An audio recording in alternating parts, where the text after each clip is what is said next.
Here's the deal. I want to say, oh, I like to walk out on the road to go in. Come on. I like to walk out on the road to go in. You think I'm joking? I'm not. You know what I mean? I like to walk out on the road to go in. What do you think, huh? I like to walk out on the road to go in. If your kid wanted to find out whether or not there's a man on the moon or whatever, something, or whether those aliens are here or not, and you can walk, I say, I just don't like the way that guy wears his top. It's like telling your kid, I can tell you what, you're 4 years old when you see a red light cross the street. I grew up in a neighborhood where you became a cop, a firefighter, or a priest. I wasn't qualified for any one of them. So here I am. And by the way, one of the things I've gotten able to get done, and that's what, let me finish the question. The answer. I want to say, oh, I like to walk out on the road to go in. Come on. I like to walk out on the road to go in. You think I'm joking? I'm not. You know what I mean? I like to walk out on the road to go in. What do you think, huh? I like to walk out on the road to go in.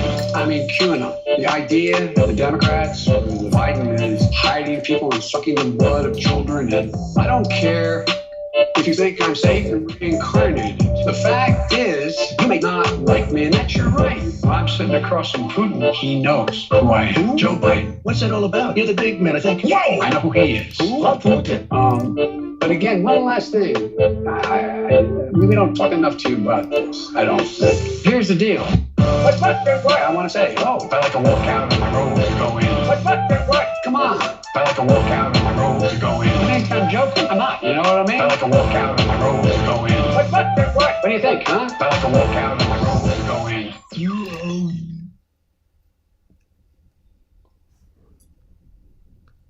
This is Truth Frequency Radio. The wicked ones obviously under heavy Masonic influence.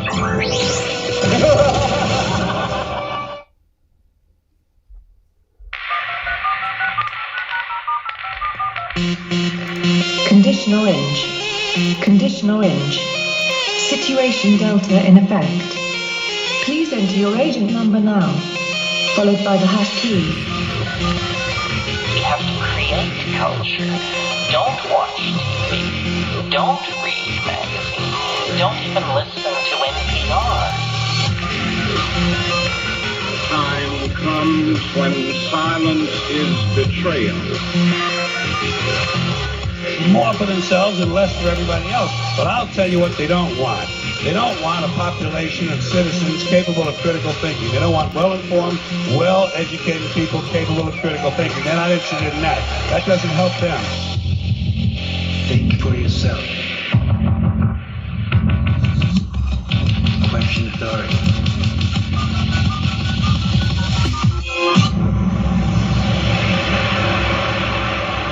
This code has been compromised.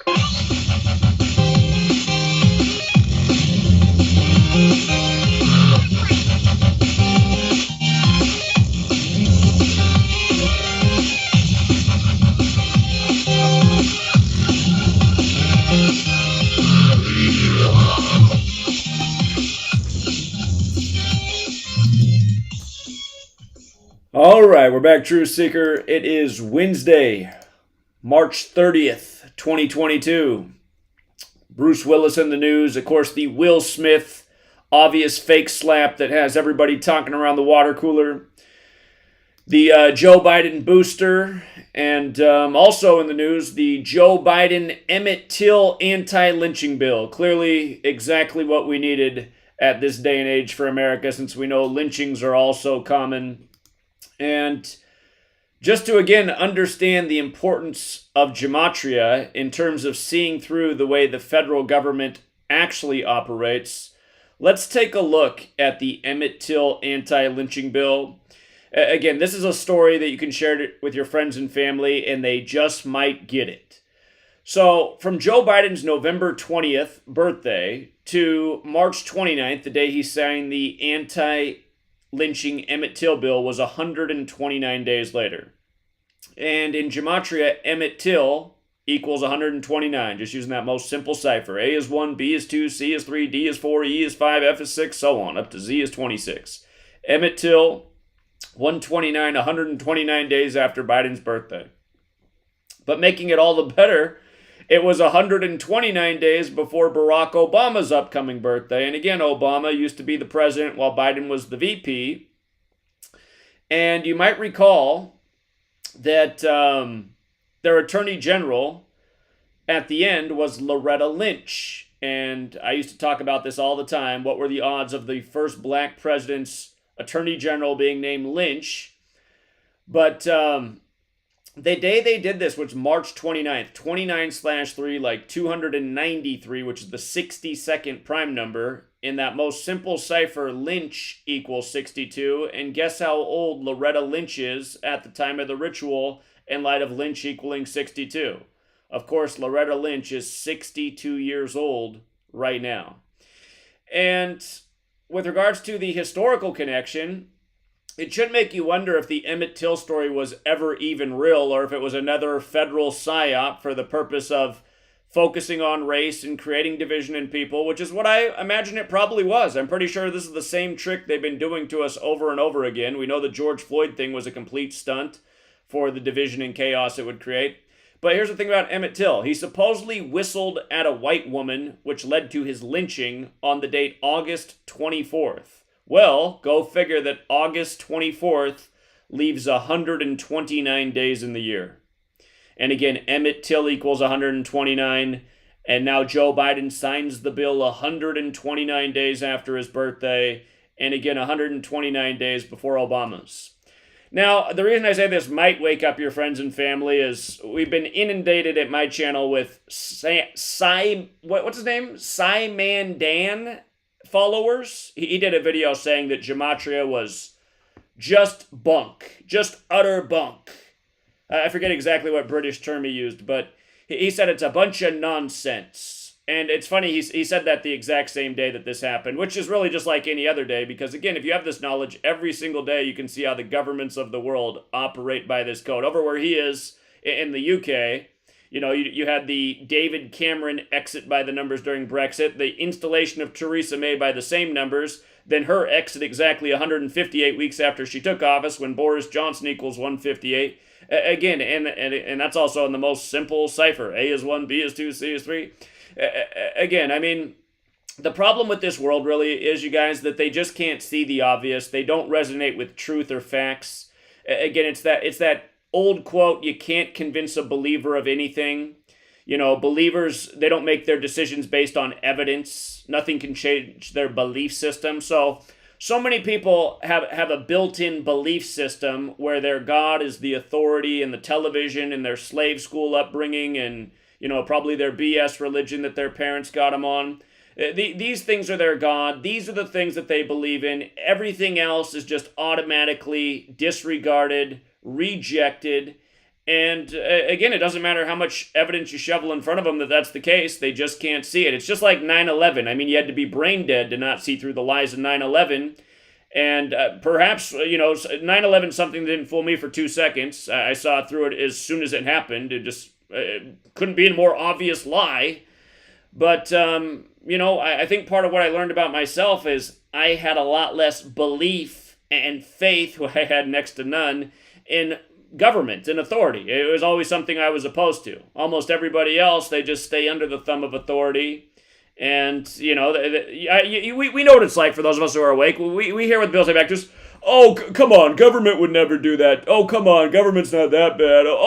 No, I mean, the secret would get out if that's, just people got every excuse to deny what's taking place right in front of their face. And, so the Joe Biden, Emmett Till anti-lynching bill. And what else was nice was on the same day, Pfizer, or not Pfizer, but the FDA, might as well be Pfizer, they pretty much own the FDA. The FDA fully approved the second booster shot, which was exactly 57 days after fully approving the last booster shot. And of course, vaccines 57. You might recall on May 7th, 2020, we predicted on that day 2 months in advance why we would see the Moderna stock price shoot up. And it did, and that's because, again, Bill Gates had endorsed the vaccine. Bill Gates equals 57 like vaccine, and what ended up happening that day was the FDA approved the Moderna vaccine for phase 2 testing, the first vaccine to get that clearance, and accordingly, the stock price shot way up. So, again, it's the same patterns from then up to now. And again, you learn this knowledge, you see that the same patterns are manifesting over and over because there is a code that your federal government is operating by here in the U.S. and in other, state governments abroad. So I'm going to keep it short and sweet. I'm not going to say a lot tonight. I am going to use my timer tonight for callers. Again, I'm going to set it at 4 minutes. 4 minutes per call. I'd like for everybody to finish their call before the timer goes off. But I know some of you guys, you got something heavy and you really want to share it with the community. And, just to keep it moving and we don't have anyone, filibustering and going on for 8, 9, 10 minutes, getting in their 11th, 12th, and, all the other points that they want to make. Tonight we're doing a timer. And when the timer's up, the call is up. So we will start early with the calls tonight. And what did I do here? Somehow, some way. Here we go. First up is Kansas City, Missouri, 816. What's going on, 816? Hey, Zach. How's it going? It's going all right. What's on your mind? Hey, just, not a whole lot, really. I mean, I know what's been going on. You had a lot going on with this guy, this Simon Dan, and to me, it's simply a distraction.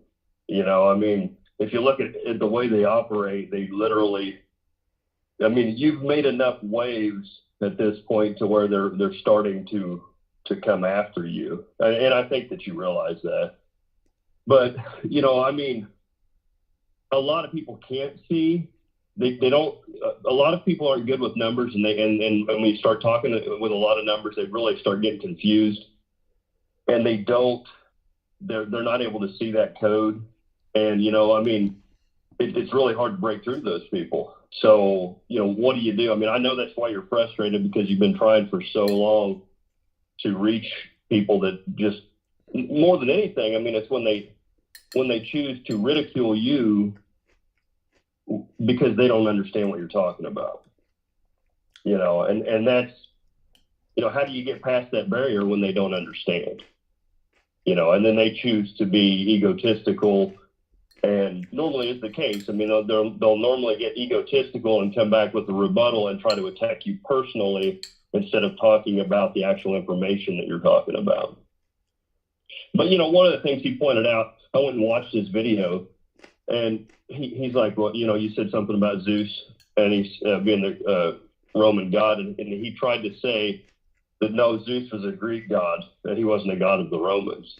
It shows that he doesn't understand the history of theology. He doesn't realize that Jupiter and Zeus were the same. Right. And so he's a guy that thinks that he knows, but it's like that old saying, he doesn't know what he doesn't know. And that's where most people are. But the problem with most people is that they think they already know. So how do you get through to that type of person? I don't know if you can, honestly. There's a lot of people that you can't get through to. It's just like their brains shut off. That's the whole thing, and it's gotten worse over the last couple of years with all these psyops going. I get your frustration. A lot of people appreciate what you've done, but where can you really go? Where can it be taken from here when people don't want to listen? And then also you've got tech censoring the heck out of you. So what do you really do? To really try to get to people that already think they know everything. That's the challenge. Their ego gets in the way of them learning anything. Even if they do have the ability to still learn, they usually think they already know, but they have the wrong information. Because it's something about the matrix, something about the contrived matrix that they've become, they think, an expert in, and you can't move them off of it. So what do you do? Well, today I propose shooting them. Now, I don't know if that's the right solution, but that's kind of how I feel. I feel like, if these people are just going to drag us all to hell, maybe a bullet in the head is the right solution. I'll let callers weigh in on that tonight. Do you think I'm right? Is it time to start shooting people? I honestly think it is. Well, I think that here's the deal. I mean, they're by not realizing that they're in a contrived matrix that is perfecting slavery, they're really essentially shooting themselves. That's why we might as well just shoot them and get it over with. That's what they're involved in. Yeah, just like you see a damaged animal there. Oh, the timer's up. But now how do I stop the timer is the question. I don't know what the solution is. I just know these people are dragging us all to hell, and they're truly. I mean, I know that they're all trapped in the Matrix, but they're mostly all just scummy, shitty people too. I mean, they just talk a lot of shit, and then they. I mean, just like I'm tired of like these scum people criticizing and talking shit about me when it's like, listen, I'm one of the only people in the world who's standing up for humanity and standing up for what's right, and I got some scumbag piece of shit talking shit to me. I think it's bullet in the head time. And the problem is there's not enough bullets in the world, and there's not enough people willing to pull the triggers. But God, I feel like it's time to assemble an army and overthrow the tyranny, which means the news networks and the government. And if we can't do it, then we go out like champs. I mean, I honestly feel like that's what time it is. How crazy was it, though, that he holds his cat up and he says his cat's name is Zeus? When you got Catholic, really, when you break the word down, it can be broken down as cat-holic. You know, and he's got this cat that he named Zeus. I mean, he doesn't realize that he's possessed in a way that he doesn't even understand. Or maybe he does. You're not going to be able to explain it to him. Maybe he does. So, yeah. He may understand. He may, but I doubt it. I think he's a pawn in the game. I really think he is. That's what most people are. They just don't know it. This is true. You know, and you're trying to wake them up. But they hate you for it. I mean, that's what I ran into almost every time. And if they're programmed through religion, it's next to impossible to break through it, especially if they've been in it a long time. Indeed. All right, friend. Well, I really appreciate the call. Next caller, man. Hey, appreciate it, man. Appreciate you. Keep your head up, dude. You're doing a good job. Yep, all right. Thank you. Appreciate it, man. Thank you. Have a good night. Yep. Later. All right. Okay. Let's go out to Houston. Again, we're doing the 4-minute timer tonight. Houston, you're on.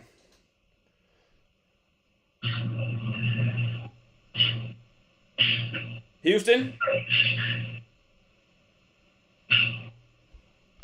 All right, I think Houston's just listening tonight. Thanks for tuning in, Houston. All right, we got George. What's up, George? Hello, Zach. How you doing, man? Oh, I mean, boy, I wasn't expecting you to be on so early with you. A couple of things.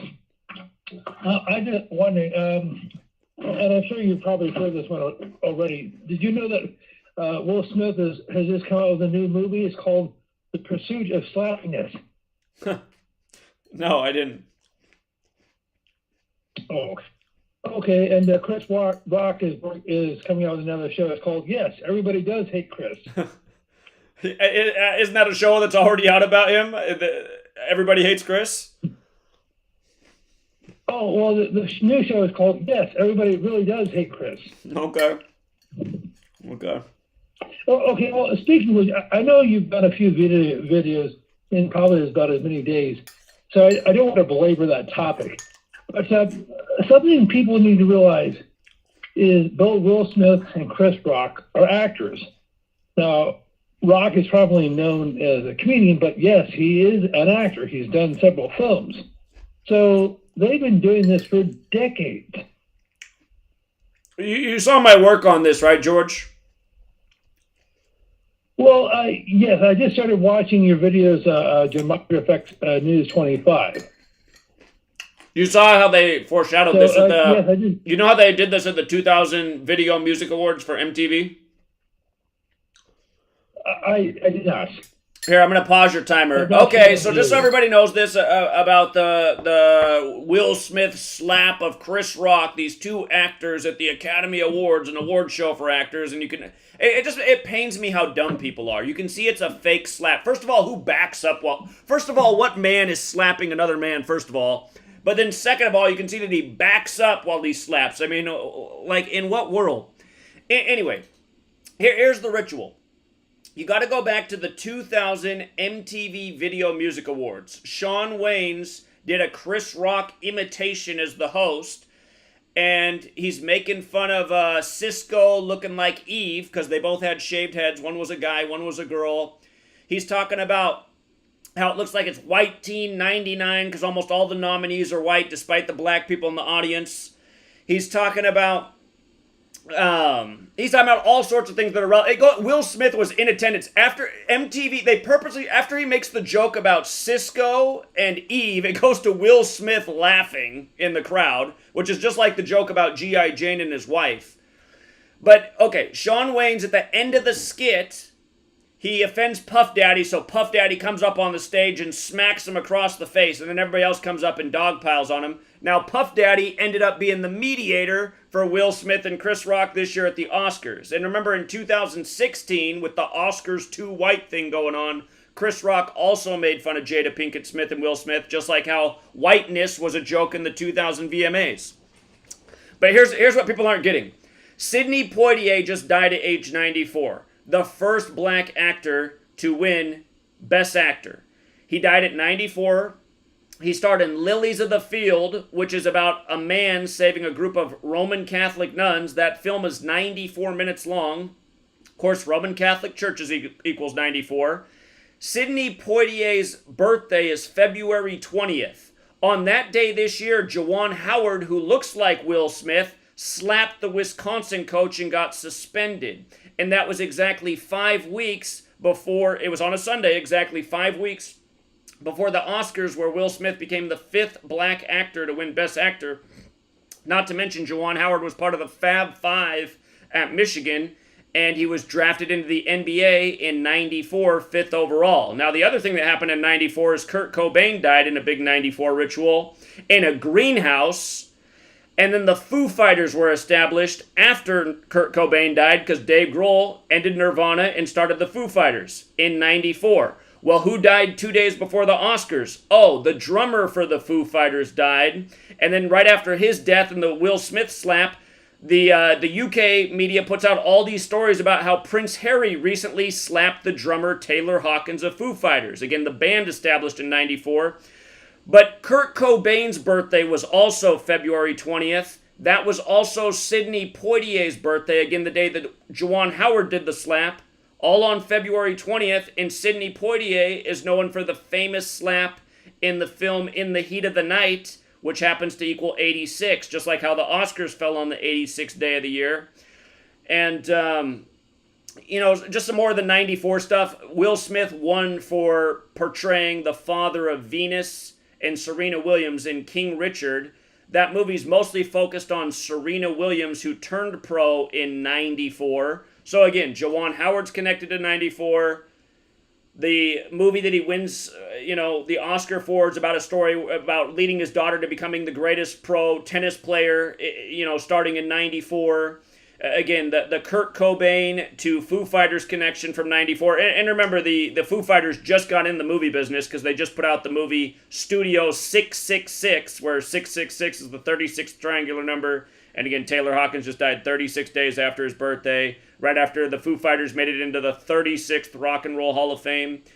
But again, this whole thing is a huge mega ritual, and let's not forget that in 2016, the year of Oscars Too White, that was the year Will Smith won Best Actor at the MTV Movie Awards, and that was on 9/4, the 9th day of the 4th month, and at the same time he was getting the Best Actor award from MTV, the football player of the New Orleans Saints was getting murdered, whose name was Will Smith. And that year, the MTV VMAs had a gold and black stage like the color of the saints. Sainthood, Catholic, Roman Catholic Church, 94. Again, that's 2016, the same year Chris Rock joked about Jada Pinkett Smith and Will Smith. And again, just all these perfect rituals lined up through the same number. There's probably even more to it we haven't uncovered. But by the way, the Oscars this year were sponsored by Pfizer. And Pfizer just announced 2 days ago that they've just finished their clinical trials of the treatment for supposedly what's wrong with Jada Pinkett Smith's head. So there's another big coincidence with the whole thing. And anyway, it's all about the number 94, the year 94. Oh, I forgot to say, that the movie that Will Smith did in 2016, right before he won Best Actor at the MTV Video Music Awards, was called Focus, and it was about sports, gambling, numerology, and the city of New Orleans. And this whole thing goes down with Juwan Howard included, who's a college basketball player. It goes down the weekend before the Final Four heads to New Orleans.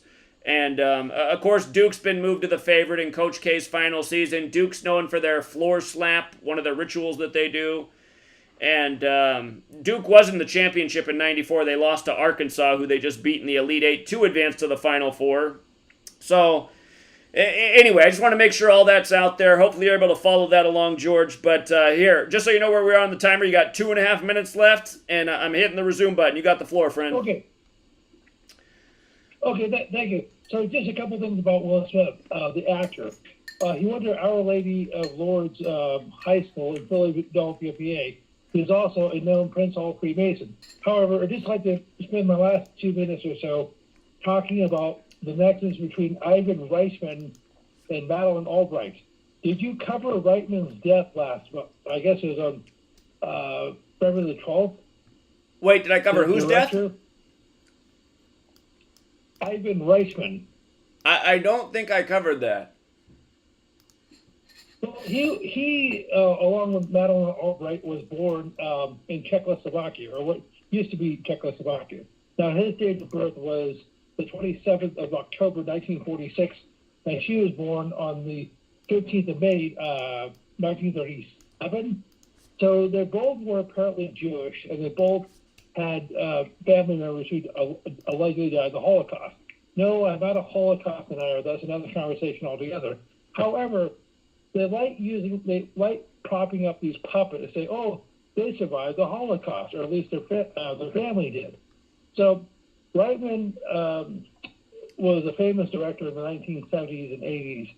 He did Meatballs, Ghostbusters 1 and 2, and Stripes. Now, have you seen the movie Stripes? I have not. Just for the record, I actually did cover Ivan Reitman's death. I just forgot. But tell me about Stripes. Okay, it came in 1981. So it's a company. Basically, it reinforces the whole Cold War narrative. It's about Bill Murray and these misfit U.S. Army soldiers who take on the Ruskies. Now, as I said, it's a comedy. So the Ruskies are basically portrayed as buffoons. They're essentially Keystone cops. So it's similar how they portray the Germans in Hogan's Heroes. So I know this may sound weak, but is it possible they synced up Albright's death with Reisman? It's entirely possible. I mean, everything these people do is a big web. So.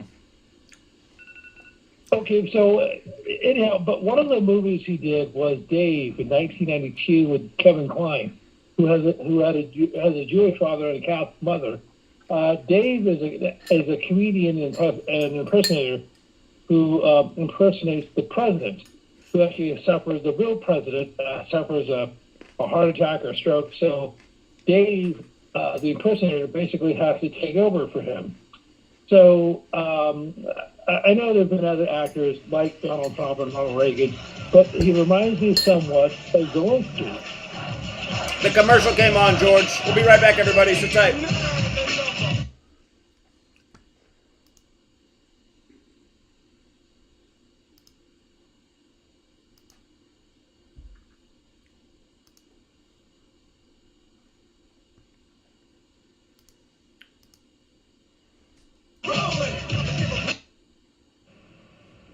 We're built to contend with the world. We're built to contend with reality. You want a challenge, and the best way that you can take on a challenge, because a challenge fortifies you. So you don't want to be secure, you want to be strong. And you get strong by taking on optimal challenges. And so you lay out your destiny in the world, and you take the slings and arrows of fate, and you make yourself stronger while you're doing so. And you might fail, and fortune might do you in, but it's your best bet. And, you know, people have extracted unbelievable successes out of catastrophic failures. And I'm not saying that in a naive way. I know perfectly well what happens to people. You know, you're doing fine in life, and then you get cancer, and then 6 months later you're dead. And all the heroism in the world isn't going to save you at that point. But that's not the point. That's not the point. Life is bounded by mortality. But that doesn't mean that you don't get out there and contend, and you develop by contending, and you minimize the net amount of suffering in the world. everyone, it's Chris Gio, founder of Truth Frequency Radio and host of Beyond the Veil. The mainstream media and establishment are running scared right now, and they've prominently featured TruthFrequencyRadio.com as number 89 on the federal government's hit list, also known as the fake news list, which is essentially a list of sites slated for censorship on Facebook, YouTube, Google, and other social media. Now is the time for you to get involved. Share your favorite TFR shows far and wide on forums and social media. Tell your friends and family about your favorite shows. If you're a business owner, get in touch with us to feature your product or service right here on TFR. And if you haven't done so already, become a TFR supporter now and get unlimited commercial-free downloads in high quality. Visit truthfrequencyradio.com/sign-up. Thank you for making TFR the leader in independent and uncensored talk radio. Truth Frequency Radio, your protection from deception. True initiation is an inward journey. It's a spiritual path that is totally inward. It has nothing to do with anything external to you. I want to determine if the Grand Architect is indeed what I believe it to be, which is the artificial intelligence. The initiatory path is one of self-discovery and self-revealing. It's not a journey that someone can hold your hand through. Tonight, ladies and gentlemen, I want to take you through the steps of initiation. Remember, you are divinity. Step Beyond the Veil with Chris and Sherry Gio. Fridays and Saturdays, 7 p.m. to 10 p.m.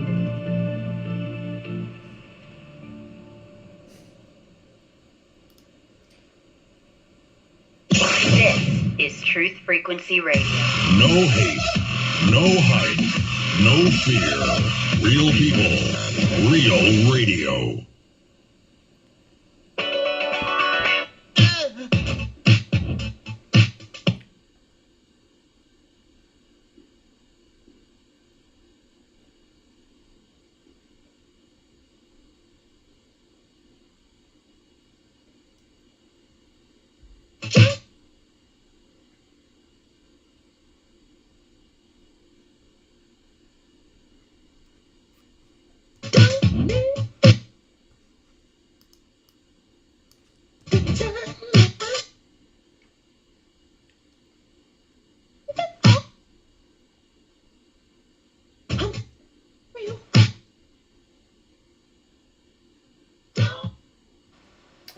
All right, we're back, True Seekers. Shout out to Jason in the chat. Just like I was saying, there's probably even more to the Will Smith story. Look at this headline from the 87th day of the year. And I'll tell you exactly why it came on the 87th day. It's something most morons just can't grasp because they can't grasp the simple code of ABC is 1, 2, 3.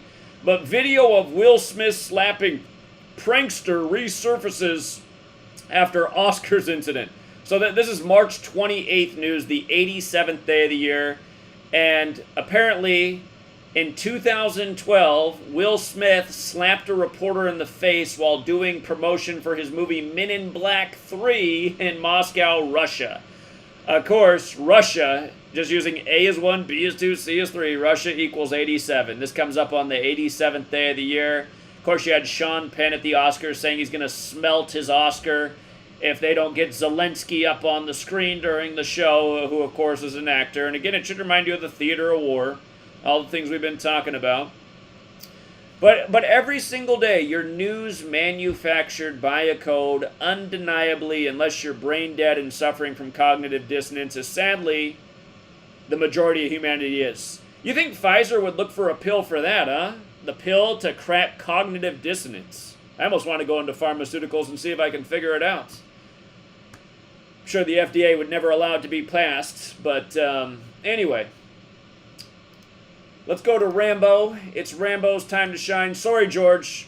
George, by the way, I gave you an extra minute because we were going into the commercial break.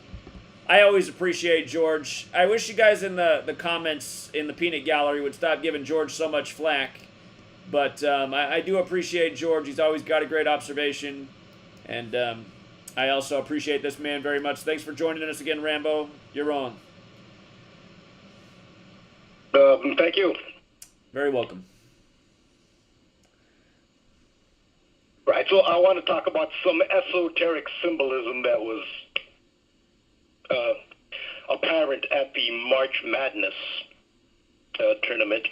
And the title of my post is There's Something About Mali, M-A-L-I. So, those who are into sports are well aware of this. March Madness is winding down. Not everybody follows that, but March Madness is the American National Collegiate Association basketball knockout competition, very much anticipated yearly, and it happens at a very significant time historically for every civilization that lives outside of the tropics, which is the return of the sun at the equinox. So because of the time of the year that March Madness occurs, it naturally lends itself to a ritual that could involve the spring equinox, which traditionally that is of all the times in the year, that's the biggest one from the first civilizations for a high ritual. Because winter was, was harsh. It was barren. The return of the sun was, we have entire religions built around the resurrection of the sun, the return of the sun at this time of year. And a big part of this, return of the sun equinox ritual was the performance of St. Peter's University, because their symbol is the peacock. The peacock represents the rising sun. When its feathers are out, that has been symbolic through many traditions of the sun rising. The sun is rising on the year. It's rising at the spring equinox. It's the return, resurrection of the sun. That's why peacock also represents resurrection as well. And so that is why they overperformed. They literally made history. A fifth seed has 15th. Sorry, they were ranked very low. 15th has never reached the final 8. And this was part of the. Again, it has to do with St. Peter's, and we know who venerates St. Peter. It's the Catholic Church, the Jesuit order, and St. Peter's University actually has the IHS. It's a Jesuit university on their university. I guess it's not a logo. It's a crest, you could call it. The university crest has the IHS, and the peacocks is the nickname of their sports team. But if you go to the Vatican, you will see that very symbol of the peacocks at the Fontana della Pina, the very famous sculpture. It's a giant pine cone, flanked by 2 identical peacocks. And so this is a very powerful and significant symbol, especially it's at the Vatican. So to Catholics and Jesuits, this is a powerful symbol. And they didn't start it. It's an ancient symbol. So with this team being called the Peacocks, it turns out that they actually have 2 of their star players are twins. And their name is Hassan Drame and Husseini Drame. They're twins, and they are from Mali. So they are twin peacocks, because the name of the team is Peacocks. They are twin peacocks, just as at the Fontana della Pina at the Vatican, you have twin peacocks. So this is, I got from a Jesuit school, so this is direct, undeniable. This isn't a coincidence. It's too direct. It's too obvious. Twin peacocks, and it's an image that is important to Catholics and the Jesuits. So that's what they represent, twin peacocks. Oftentimes in the news, when you see symbolic people, I brought this up when Helena Hutchins was shot by Alec Baldwin. The first thing I looked at was her nationality, the fact that she was Ukrainian. I thought it was part of that narrative. So when I decoded Baldwin shooting Hutchins, I focused on Ukraine. And, Ukraine had turned out to be in the news. So very often when people like this this is obvious that they are symbols. They are symbolic. This is ritual. Their nationality has to do with it. And they are from Mali. Mali is in West Africa. Also think of the odds of twins playing in a major sport. It's rare that you have twins. I can't think of too many examples that very high level of team sports where you saw twins on the same team. Because just because people are twins doesn't mean they'll have the same ability. It doesn't even mean they'll have the same interest. Well, Rambo, But to have them have the same interest. again, I mean, this is, I can't wait to hear the rest of this, but again, just think about all of it. St. Peter's begins their run on St. Patrick's Day, upsetting number 2 Kentucky. Then they play on the 19th and give the coach of Murray State his 67th loss, where 67 is the 19th prime. And then they get their final win in the Sweet 16 on literally Peacock Day. And the announcers make a point about it at the end of the game going, man, I didn't even know there was such a thing as Peacock Day. And not only that, but their highest drafted player into the NBA ever just happened to die 16 days after his own birthday, 3 days before they won on Peacock Day. And his full name equaled 84 in Gematria, like Peacock Day equaled 84, like Jesuit equals 84. Of course, this is a Jesuit school. But his name is Elnardo Webster. He died 16 days after his birthday, right before they won in the Sweet 16 on Peacock Day. And it's funny, Big Al was telling me that he saw guys on the floor that looked like twins, and lo and behold, he was right. I should have looked into it. There were twins on the team. So, and now you're bringing it together. Last week you pointed out the twin peacocks at the base of the biggest statue at the Vatican, and now it's really all coming together. So I'll be quiet now, Rambo, and please continue. No, that's okay. You added something I didn't know. Which coach did you say got his 67th loss? The Murray State coach got his 67th loss on the 19th to the Peacocks. And it was on the 19th. Okay, so this is a big part of my decode, which I didn't know. So, no, that is a good addition, and you'll see as I go on how relevant that is. That's a big one. So, and it's significant. It has to do with where they're from. I said with Helena Hutchins, very often when you have a symbolic figure in a major event, which I mean these are rituals, their nationality has a lot to do with it. Now, typically Africa does not get a lot of publicity unless there's a catastrophe, major catastrophe. So countries like Mali are not really on the radar. So in the case of Helena Hutchins, yes, that is a country that gets, especially now, it's the central country in the world. But Mali also is, a lot has happened in Mali throughout the world. It's not just a random country. It's been colonized by intra-African empires, as the Ghana Empire, Morocco Empire, the Songhai Empire. They had the world famous, even if you're not aware of history, you've heard the name of Timbuktu. They were colonized by Middle Eastern Arabs. Now it's predominantly Muslim. And now France has been really focusing in Mali, and they're saying it has to do anti-terror. Well, Saudi Arabia they're the ones who start most of these extreme terrorist groups. They have Al-Shabaab, Al-Qaeda. It's Saudi Arabia who backs them, and they send them over.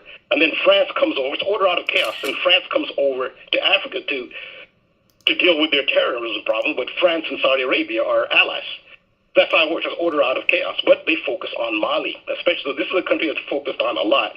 In fact, what's happened recently in Mali is that France is basically trying to recolonize all of Africa. They have their troops all over Africa. There's a lot going on in Africa. And we know France that's one of the Jesuit capitals. That's where the Jesuits started. So this has a lot to do with that as well.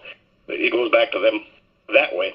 But the anti-French protests have been most intense in Mali. And also happened, if you see some of the protests in Mali, they're waving Russian flags. So while the rest of the world is waving these blue and yellow flags, in Mali they're actually waving Russian flags. So there's a lot going on there. This is not just some backwater country. It's very significant. And what is another significant about Mali is that is the home of the Dogon community, and the Dogon are known for they're associated with Sirius. I mean, some people may debate how much they knew, how much they really knew, or when they knew it. The fact is the Dogon in Mali are associated with the star Sirius, and Sirius has been venerated by multiple civilizations throughout history, most famously those of ancient Kemet, ancient Egypt. That was the sacred star of ancient Egypt, and Western secret societies, such as the Jesuits. They have adopted that Sirius veneration, and since Mali is so associated, you could arguably say that outside of Egypt, Mali is the country most associated, a country with Sirius is them, the Dogon. And the Jesuits venerate Sirius as well. That's why I opened my The image that I used right under the title of this post was the Freemason pillars. It's the twin pillars and the star Sirius above the twin pillar. That's how Freemasons, this is the Entered Apprentice tracing board. That's how the famous depiction is. Twin pillars, Boaz, Jachin, and the blazing star above the pillars, in between the pillars, and that is Sirius. Sirius in between the twin pillars. Now, the picture's starting to come together. These are twins from Mali, the country associated with Sirius through the Dogon. And one of the things, people may dispute it, but the Dogon are said to have known that Sirius was actually a binary star. It was Sirius A, Sirius B, and in some of their ceremonies, they actually will imitate the movement of the stars of Sirius A and Sirius B. They're actually imitating like celestial movement in some of their traditional. And what they say is, because they're asked, where did you get this knowledge? You don't have telescopes. They say that beings from Sirius came here and told us that. So, yeah, you wonder, why is this such a central location? I mean, that seems way out there, unlikely, but all the world's powers are, throughout history, seem to be focused there particularly, and this ritual is part of that. The Vatican does also venerate Sirius. So if that's the case, so all these different outside sources that have been involved in Mali, you could say, well, even non-human outsiders have gone there too. For some reason, that's where they went, if that is the case. And so the big number in Gematria, well, there are a couple serious numbers. There's 95, but 67 is a big thing. And so you mentioned the coach getting 67th loss. This is why I said, no, that was a great addition that you had, because it has to do with Sirius. And who's associated with Sirius? The Dogon from Mali. So I think the twins, which, the star Sirius blazes between the twin pillars, that is what they symbolize. And Sirius is 67. That is why, as you said, the Murray State coach got his 67th loss on the 19th, because 67 is the 19th prime number. And there are a lot more 67s and 19s that have to do with the twins, the Drame twins. And so the twins are a symbol of Gemini. Now, the twins in the zodiac sign of Gemini are specific twins. They are from Greek mythology. They're called Castor and Pollux. Now, the Drame twins are not Gemini. They're actually Leos. They were born August 18th. But Castor and Pollux, those are the famous twins of Greek mythology, they are the Gemini symbol. Castor, Pollux, sums to 67. And plus, they have the binary image of Sirius. That's the twin symbols. Now, what are the height of the twins? They're identical twins. They're the same height. They're both 6'7", just like Sirius, just like Castor, Pollux. So Sirius, if you write out Sirius A, Sirius B, it sums to 67. But this is all lined up with Sirius. Now, this is not the Drame twins' first rodeo when it comes to being a Cinderella. In fact, I showed a Yahoo Sports headline where it says, St. Peter's secret weapon, the twins who've made a Cinderella run bigger than this one. Now, in general, Africa is not competitive in basketball at all. And at international tournaments, they're the lowest seeds and the first eliminated. But even by those standards, Mali isn't even competitive among other African countries. They're just not.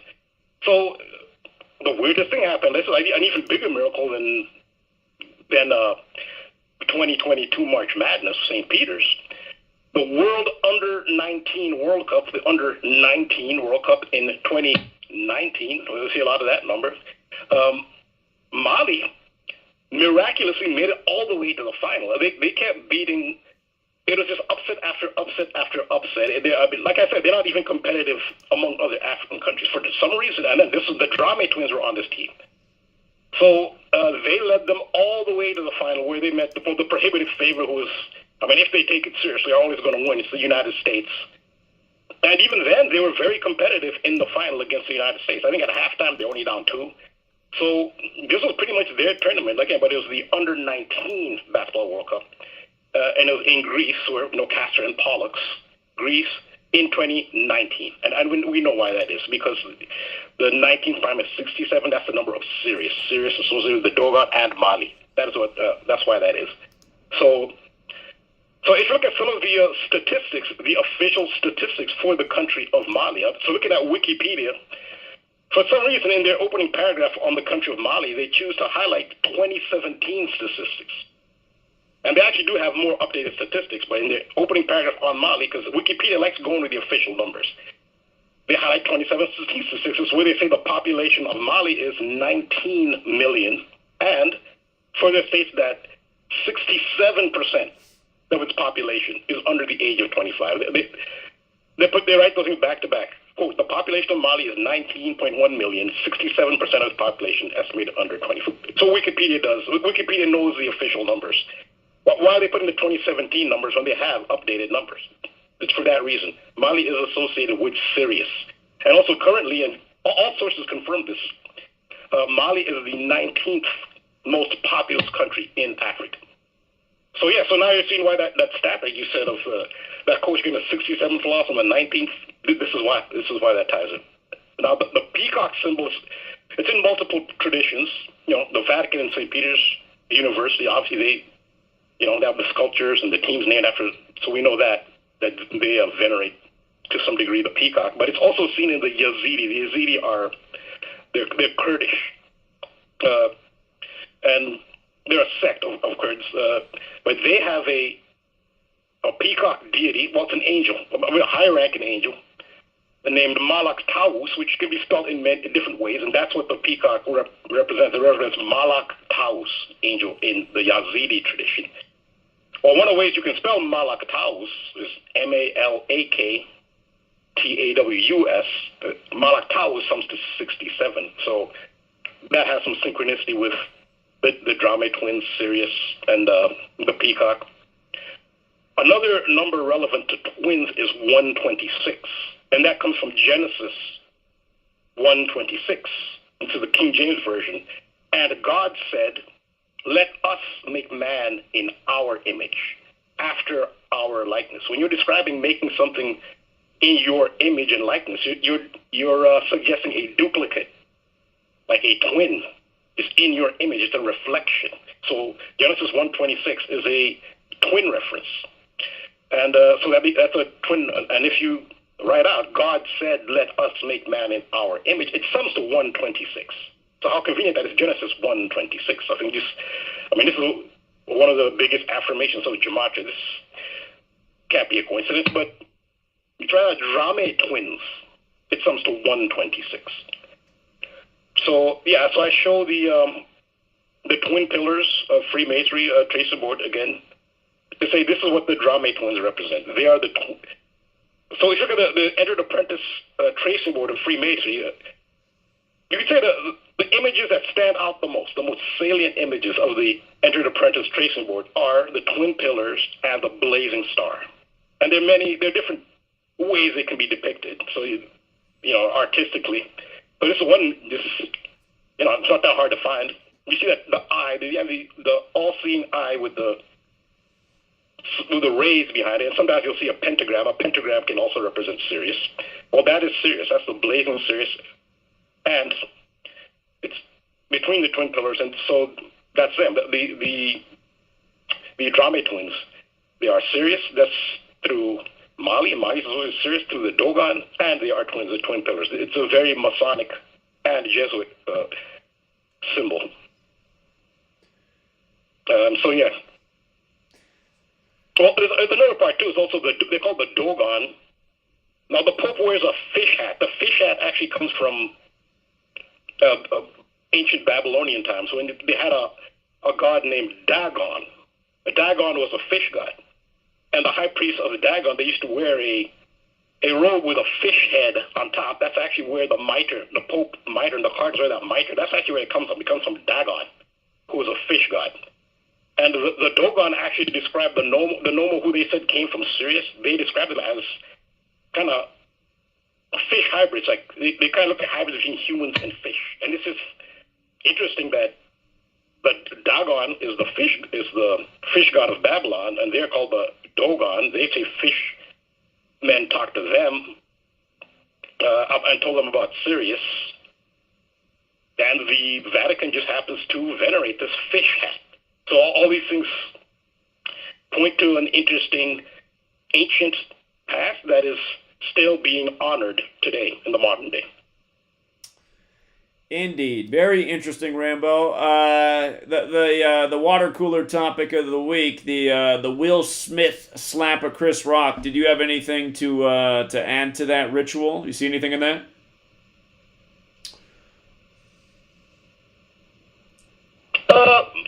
No, but there is one passage in the Bible. It's about Jesus being adorned.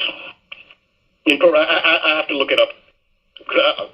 Jesus is adorned in purple, and then they smote him about the face. That's how it was worded. So Christ was adorned in purple, and they smote him about the face. So it describes putting purple on Jesus Christ and then slapping him. This is during the crucifixion, before they were leading him. And I was thinking maybe this lines up, that could, because this is the time of the crucifixion. It's sacrifice season. It's spring. And so it could refer, there might be some reference to that there. Christopher, Christ, rock. Yeah. You know, the rock was rolled, when he was crucified, they rolled the rock in front of the tomb. And then they rolled it away to find that he had resurrected. Again, this is the time of the resurrection. And so that kind of does describe, I'm sorry, I don't know the passage where they said they put purple on Jesus Christ and then smote him about the face. Now, he wasn't wearing, it was purplish. So what Chris Rock wearing is, I mean, it's close to purple. I'm thinking they might have been reenacting that, especially considering the time of year that it is. It is the time of crucifixion. Right. We're close to Easter. That's what I would. Yeah. Yeah. So he's Chris for Christ. Yeah. Yeah. It was exactly 3 weeks before Easter. So I think Chris Rock, I believe his zodiac sign is Aquarius. So so Chris Rock is an Aquarius, and then you have the age of Aquarius. So Jesus ushered in the age of Pisces. So at the time of St. Christ's birth, that actually was the start of the age of Pisces, which is 2,000 plus. People dispute when it ends, but in general, the birth of Jesus signifies the beginning of the age of Pisces. But the age of, now we're transitioning into the new age of Aquarius. So Chris Rock also, because he's an Aquarius, I think that might be part of that ritual, because Jesus did say, he did imply, if you understand the symbolism, because he ushered in the age of Pisces, he's also going to usher in the age of Aquarius. Because the disciples asked him, where are you going to, I guess I had to have Passover with him. Where are we going to have Passover? And he said, we're going to have it at the house of the man with the water vessel. He says, go into the city, there you'll see a man with a water vessel. Go into his house. Because that's where they're going to have the Passover dinner. Well, who is the man with the water vessel? That's the Aquarius symbol. The symbol for Aquarius is a man holding a water vessel. So that was a direct reference to the age of Aquarius. So Jesus was about to leave. And the message there was... The commercial snuck up. We'll be right back, everybody.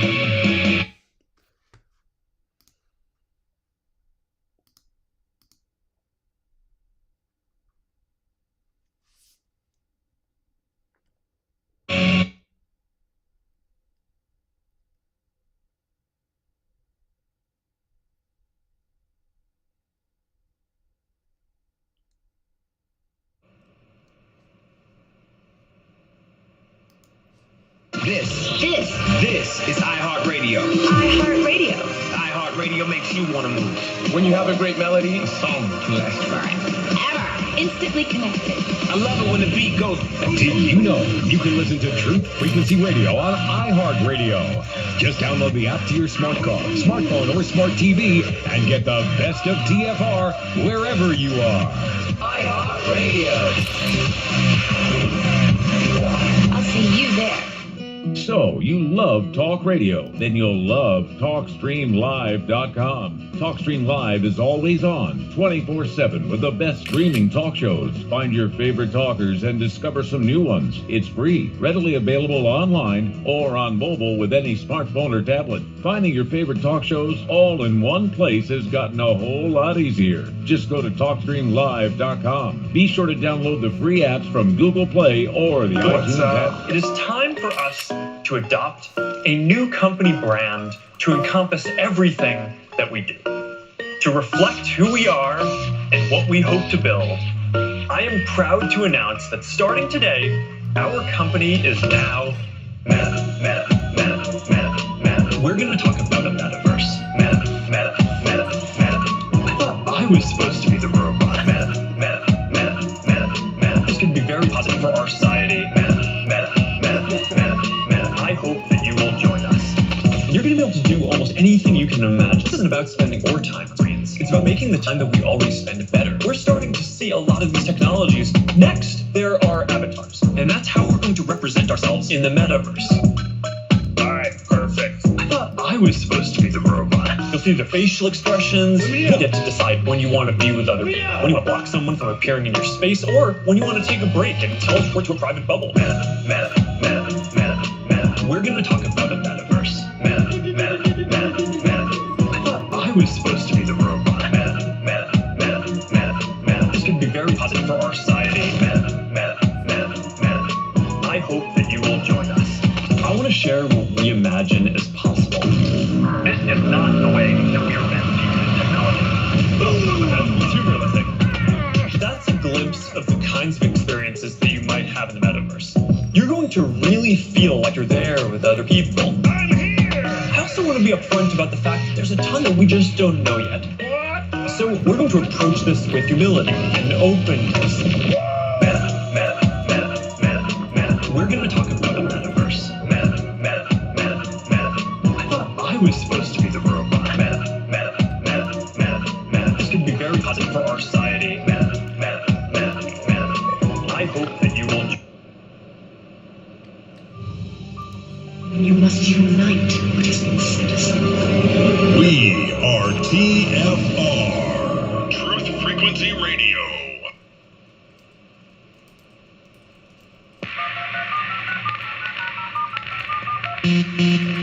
Conditional inch. Situation delta in effect. Please enter your agent number now, followed by the hash key. We have to create culture. Don't watch TV. Don't read magazines. Don't even listen to NPR. Time comes when silence is betrayal. More for themselves and less for everybody else. But I'll tell you what they don't want. They don't want a population of citizens capable of critical thinking. They don't want well-informed, well-educated people capable of critical thinking. They're not interested in that. That doesn't help them. Think for yourself. Question authority.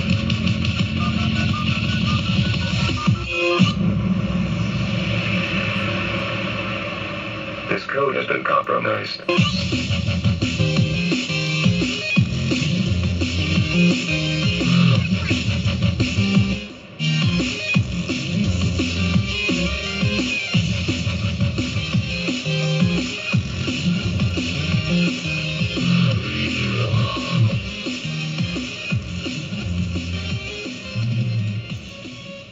All right, we're back, Truth Seeker. We got 2 hours left, and Rambo wasn't quite finished with his thought there when the commercial crept up. Rambo, you want to finish that thought? Yep.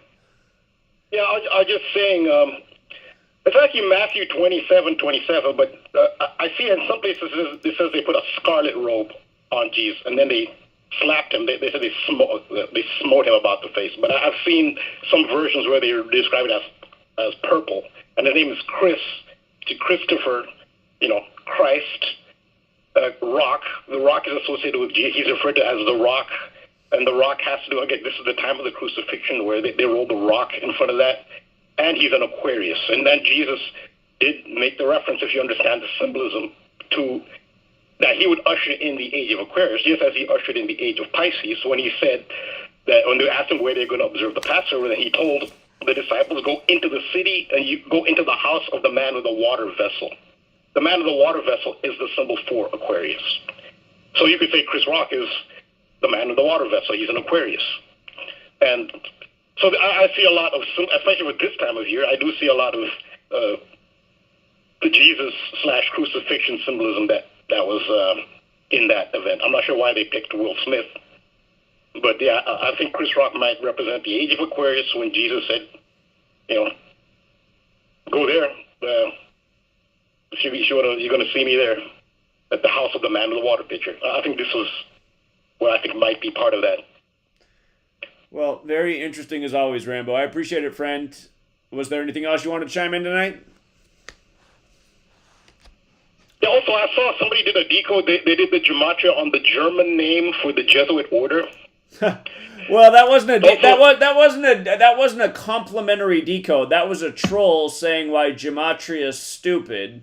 This was somebody from Simon Dan's thing who goes by the name Henry Pyle, and he was saying that this is a load of BS because he says, what about the gematria value of Order of Illuminati in German? Well, it turns out to have the exact same value of 93, like again how they say the sun's 93 million miles away on average, and that's the thing that illuminates. So, again, the trolls, his comment actually backfired. But he did add to the research, so I appreciate it. Yeah, I thought that, yeah. But if you translate into Spanish, you could say Orden de las Jesuitas. Orden de las Jesuitas. Comes to 201. Yeah, I just wanted to add to that. Could you leave that? Could you write that down? Can you leave a comment below the post on that so I don't forget that? Okay. Yeah, that would be awesome. All right. All right. Appreciate it, Rambo. Thank you. Okay, thanks again. All right, take care. Yeah, you have a good night. Yeah, I mean, shout out to that troll. He's the best troll we ever had. He thought that he was debunking gematria by pointing out the German spelling of Order of Illuminati, and lo and behold, it has the exact same numerical value as Order of Illuminati. So, and again, he said, this just shows why gematria is laughable without even decoding it. He just thought that he'd come up with the ultimate whopper to debunk what I was saying, and then lo and behold, he added to it. So, Henry, thanks for your contribution. A useful idiot can even be helpful. All right, let's go out to, I do believe it's Fermenti. What's up, Fermenti? Wow, I have to follow this. Oh, my gosh. Hey, Zach, I wanted to thank you a whole bunch for the decode on the Moderna. And, really, I do have something to add to this conversation in the peacock. See, the peacock represents genetic also. And they one of their gods is genetic. And the peacock in alchemy is the transition, the rainbow between one gold to another. So when they take the mercury and the salt and cook it, it makes a rainbow, and that's their angel of light. And so the peacock represents a genetic thing too. So you see the numbers, with the 36 and the 36. But with Easter coming up, I know that SpaceX and Easter are a big crossover, like numerically, SpaceX and Easter. And this whole slap across the face at the Oscar, I think I got you one. This year, Ridley Scott made a movie. It was The Last Duel, right? That's about slapping people in the face, right?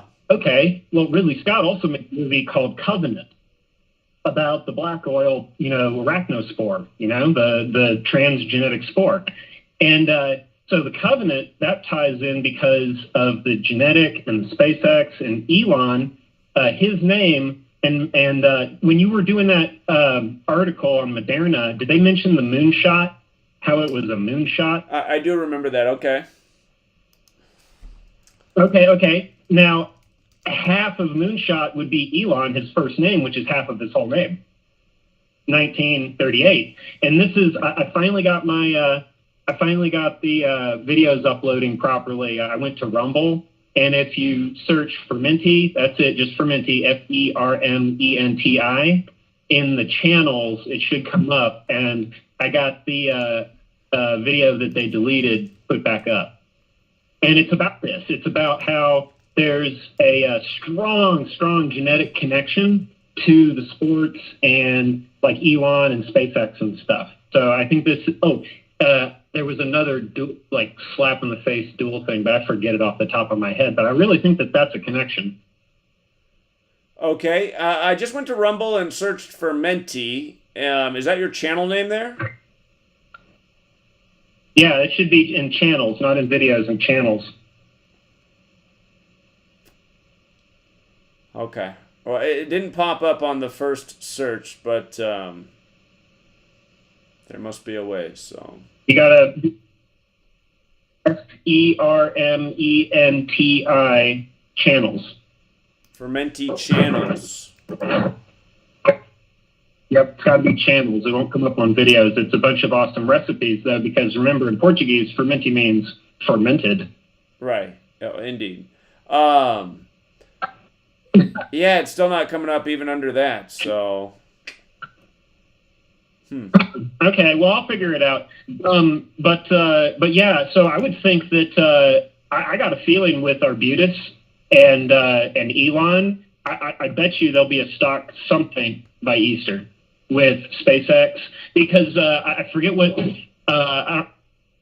when did they crash that probe on the moon? I bet you that was a preparatory ritual for Easter. I'd have to go back and look. I forget. And then it's a certain days to Easter.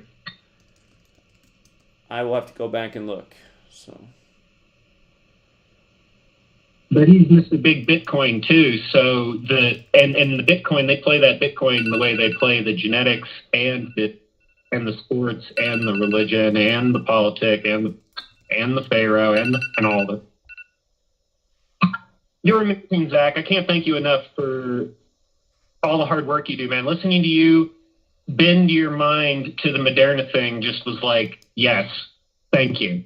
Well, you're welcome. I appreciate that. You're welcome, friend. Appreciate the call. Thank you for the support. Good to hear your voice again in recent weeks. And keep it up, man. Thank you. Sure. Thanks. All right. Have a good one. All right. Next up, Fort Worth, Texas. Again, the timer's on tonight. The timer sets at 4 minutes. Once you start talking, it's your time, Fort Worth.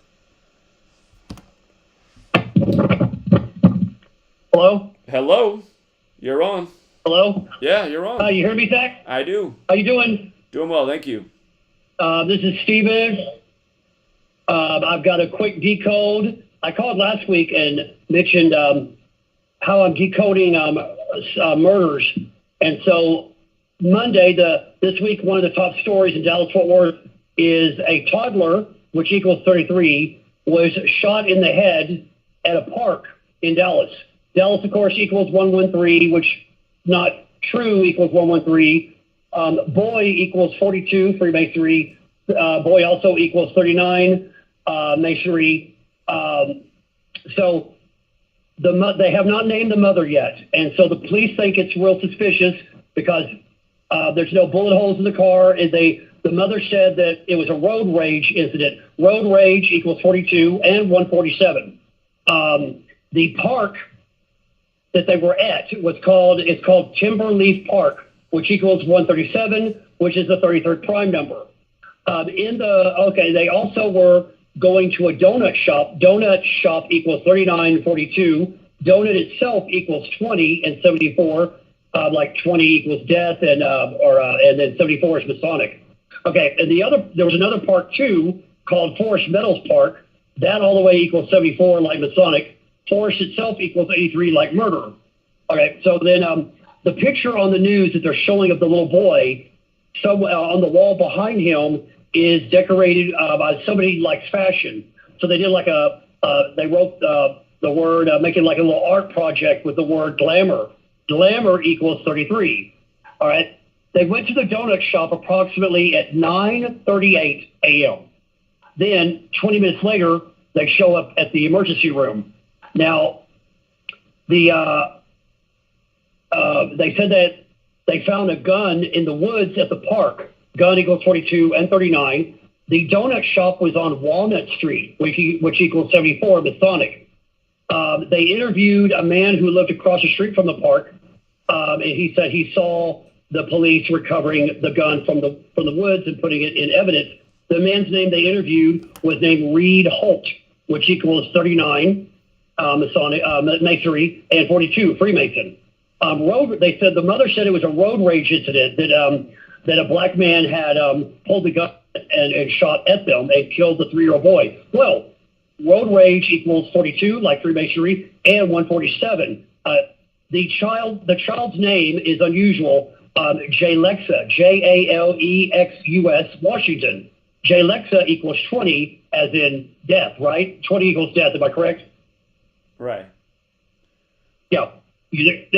So then, this story. There's so there's like a blue Subaru Legacy. Subaru Legacy equals 58, like Freemasonry, and so I did all this decoding, and just like I said last week, murders are not as prevalent and happening as they tell us.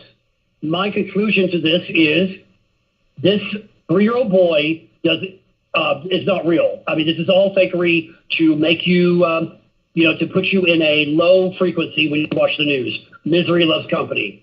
And with that, Zach, I'll have another caller, and I love your work, and I hope to see you in Oklahoma City. All right, I'll be there. Appreciate it, man. Thank you. You have a good night. All right. Bye-bye. All right, take care. Okay.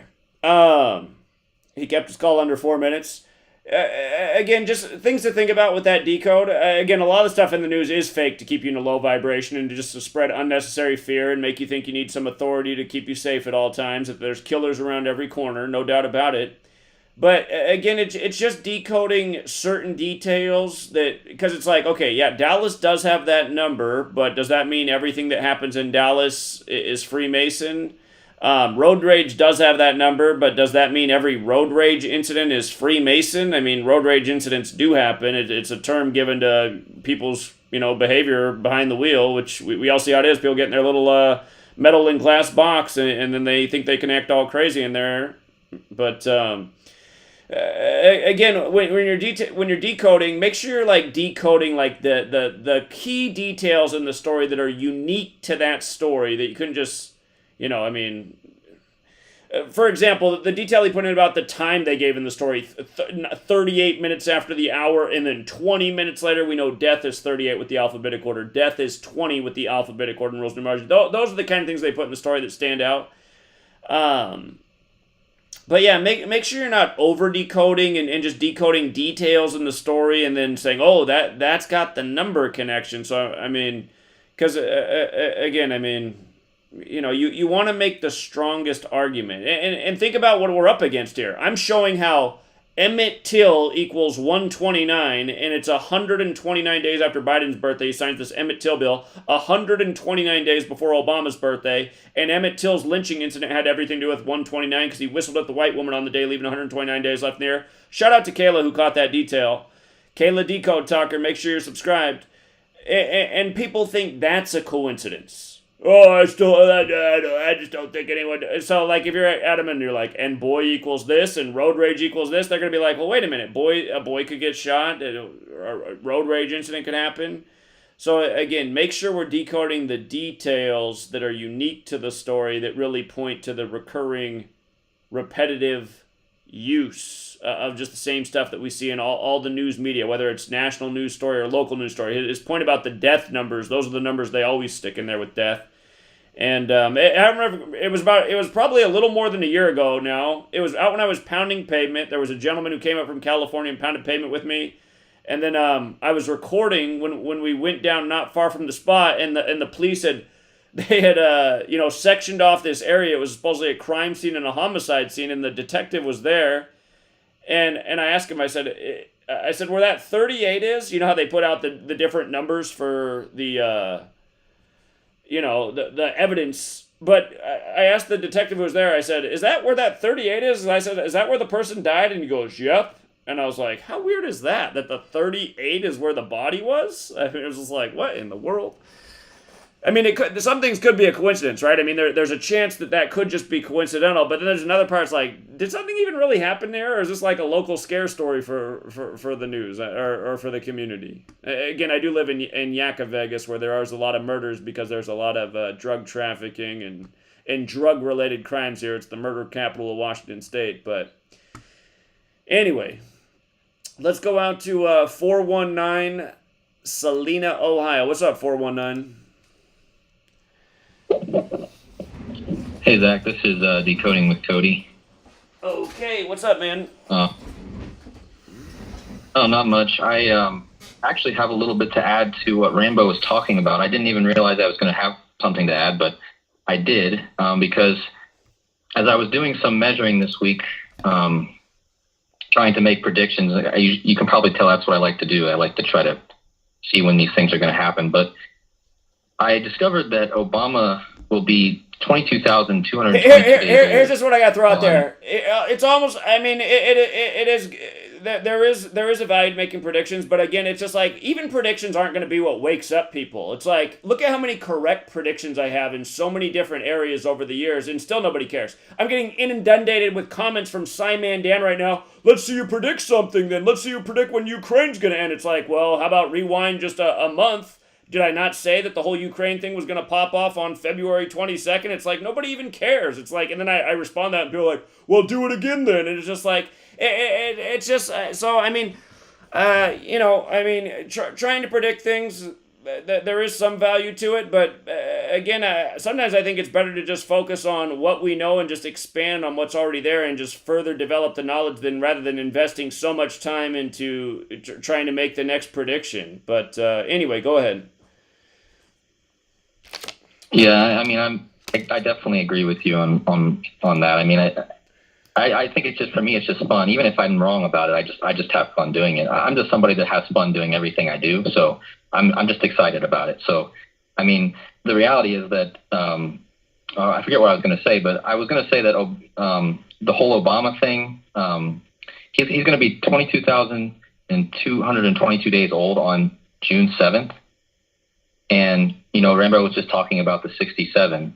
But what's interesting about that day is that Prince was born on June 7th. And he died on the Queen's birthday in 2016. And Obama, or Barack, equals, 216 could be shortened to 216, and Barack in Sumerian equals 216. But also, from the time he died on 4/21, from the time Prince died on April 21st, 2016 to June 7th, 2022 is 2,239 days, and that's the 333rd prime. And if he was still alive, he would be, on that day, he would be 3,339 weeks old. And so I just thought that was, there's also a lot, I have a document written up on it, but it'll also be Trump's 911th month of his life. And so that's another interesting thing there. And the Georgia Guidestones, which I'm finding are tied to a lot of events right now, they'll be 2,022 weeks and 3 days old on that day too. So. Okay. All right. Interesting. All right. Thanks, Zach. Appreciate it. All right. Appreciate it, man. Yeah. You have a good night. Thank you. And again, you guys, he spells his channel. It's called Decoding with Cody, but instead of C's, he uses a K. So Decoding, instead of D-E-C, it's D-E-K. And then he spells Cody with a K as well. Decoding with Cody, but K's instead of C's. And let's see. Okay, next up we got, I believe it's Rock Hill, South Carolina, 803. You're on, 803. Hello? Hey, how you doing? Hello? Yeah, you're on. Yeah, I'm good. Oh, is that? Yeah, this is me. So, yeah, I was calling, I think I saw one of the videos with Simple Truth TV. I know you and him don't really get along. But he had an interesting YouTube video with a caller. I think it was a David Maggard, I think the video was called David Maggot's Victim Calls In. I think I don't know if she saw the video. David Maggot's a former football player. He's a linebacker, but she was calling in. I don't know if she's a prostitute or something, but there was like a time when David Maggot, I think he was charged with sexual assault. He was convicted. But when the lady was calling in, she said like, I think they were having sex. It was consensual, but then later it turned out that she ended up getting sexually assaulted or raped. That's what she was saying in the interview with Arthur. But the Mr. Maggot guy was, I think he was around 42, but I think he was around 33 years old. So I see. So I don't know if like, hello? Yeah, you're on. I'm listening. No, I was saying like, I don't know if it's like for some instances, like, I know some, like for some of the rape things, it could be contrived, but maybe some of these athletes are forced to do some of these acts. I mean, who knows? But I think you should check out the interview because she was saying like it could be like a ritual, and some people pick to do these type of rituals. Sure. How do you spell his last name, David? And, how do you spell his last name? It's Maggot. David Meggett. I think Simple Truth did a video where the victim called in. So okay, I'll look into that one. So appreciate the heads up. Thank you. Okay, and I had one more thing. Yeah, go ahead. Yeah, and I think you were talking about Carter G. Woodson. He's the founder of Black History Month. Right. But technically, he's actually the founder of Negro History Week. You were saying like maybe he was chosen. He was like a chosen guy, I guess, for the NAACP. But like for his he might have been chosen, but he left the NAACP. I don't know what year he left it, but he had the right numbers, like the 177 or 201. He got, but, yeah. He does. Yeah, but he left. Yeah, I think he left the NAACP and he started rebelling against, I guess, whoever was, against the puppet masters, and he started writing his own stuff, like he did books like The Negro History, The Negro in Our History, and other stuff.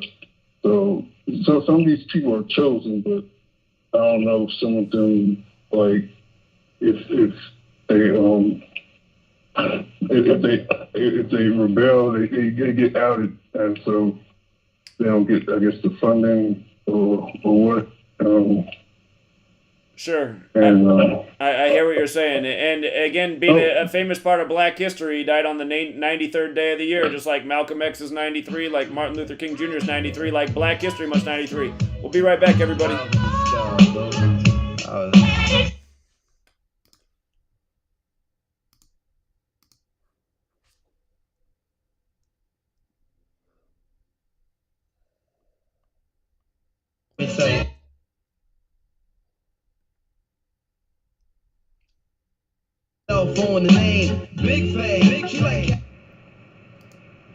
The more you care, the stronger you can be. People don't mind you using strong language about insidious things. They don't mind you becoming sharp, powerful. As long as you care, and the more you care, the stronger you can be. I don't mind a minister consigning my soul to hellfire for my sinful ways, I don't mind that, as long as he does it with tears and not with joy. But wouldn't we all resist a dry-eyed sermon on hellfire? You can't preach hellfire without your heart breaking. You got to sob your way through a sermon on hellfire. Or we all would resist a dry-eyed attempt to preach on hellfire. Why? A simple, obvious lack of really caring. And there are some subjects you cannot even deal with unless your heart breaks, and unless visibly it shows by the emotional content that you really care. Now you can deal harshly with some powerful, important problems. Extendivite, a 7-herb combination made from garlic, cayenne, hawthorn, bilberry, ginkgo biloba, valerian, and milk thistle. Extendivite feeds our body with the right nutrients to keep us healthy. Just listen to what Arthur has to say. I was just calling to tell you what a great product you have. I had used this about 10 years ago after I had congestive heart failure. And it fixed me up and got me going for the last 10 years. Lately, I've been having heart trouble again, so I placed another order because this was the only thing that ever worked. And I just wanted to let you know that you have a great product. To order, call 1-877-928-8822. That's 1-877-928-8822 or visit heartdrop.com. Extend your life with Extendovite. Travis Cook, America's Evil Genius, here to invite you to join us every Tuesday afternoon here on Truth Frequency Radio. No, on our show you will not see a bunch of three-piece suits or a cocktail party, and you certainly won't see a bunch of inside the Beltway banter. But you will see eye-gouging, crotch-kicking, no-holds-barred political discussion, the likes of which you won't see anywhere else in media. America's Evil Genius. We come to you every Tuesday from the outskirts of war-torn St. Louis, Missouri, where there's always a good race rider sex scandal just around the corner. Join us every Tuesday, 3 p.m. Eastern, 2 p.m. Central, and noon on the left coast right here on TFRLive.com. America's Evil Genius, Travis Cook, on TruthFrequencyRadio.com.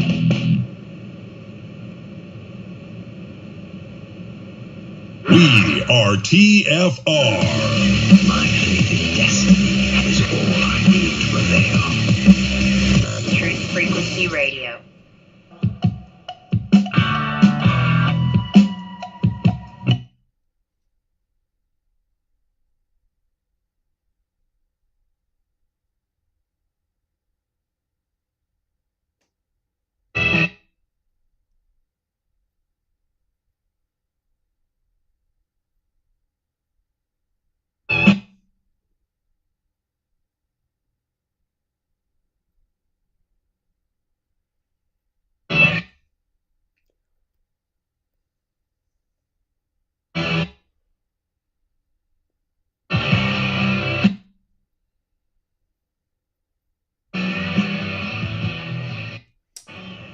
Okay, we're back, True Seeker. Again, we're taking calls. It's on a 4-minute timer. Sorry, South Carolina. We went over time and then the commercial kicked in.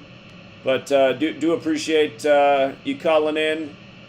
And let's go out to Delaware next. You're on, Delaware. Hey, what's up, Zach? Can you hear me? I can hear you. Okay. Well, yeah, I wanted to speak about a slapping that happened with the WWE the same night that the slapping with Will Smith and Chris Rock happened. Okay. The slapping was taking place in Toronto, Canada, and it was between the Hall of Famer Trish Stratus and the current Raw Women's Champion Becky Lynch. And WWE Toronto, that equals 48, like the word slap. Trish Stratus called Becky Lynch Bridie Becks, and that equals 36 and 72. And the slapping had a date numerology of 72 and 36.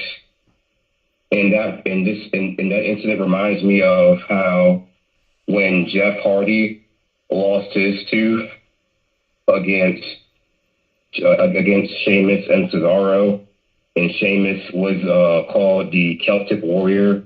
In that same week, I remember you speaking about how Isaiah Thomas lost his tooth, and he at the time was playing for the Boston Celtics. So I think it's kind of funny how there was a slapping in the WWE the same night as the Oscars. Sure. I don't watch the WWE, so I don't know how often to slap. But is that something that happens very often, or extremely rare, and never seen it before?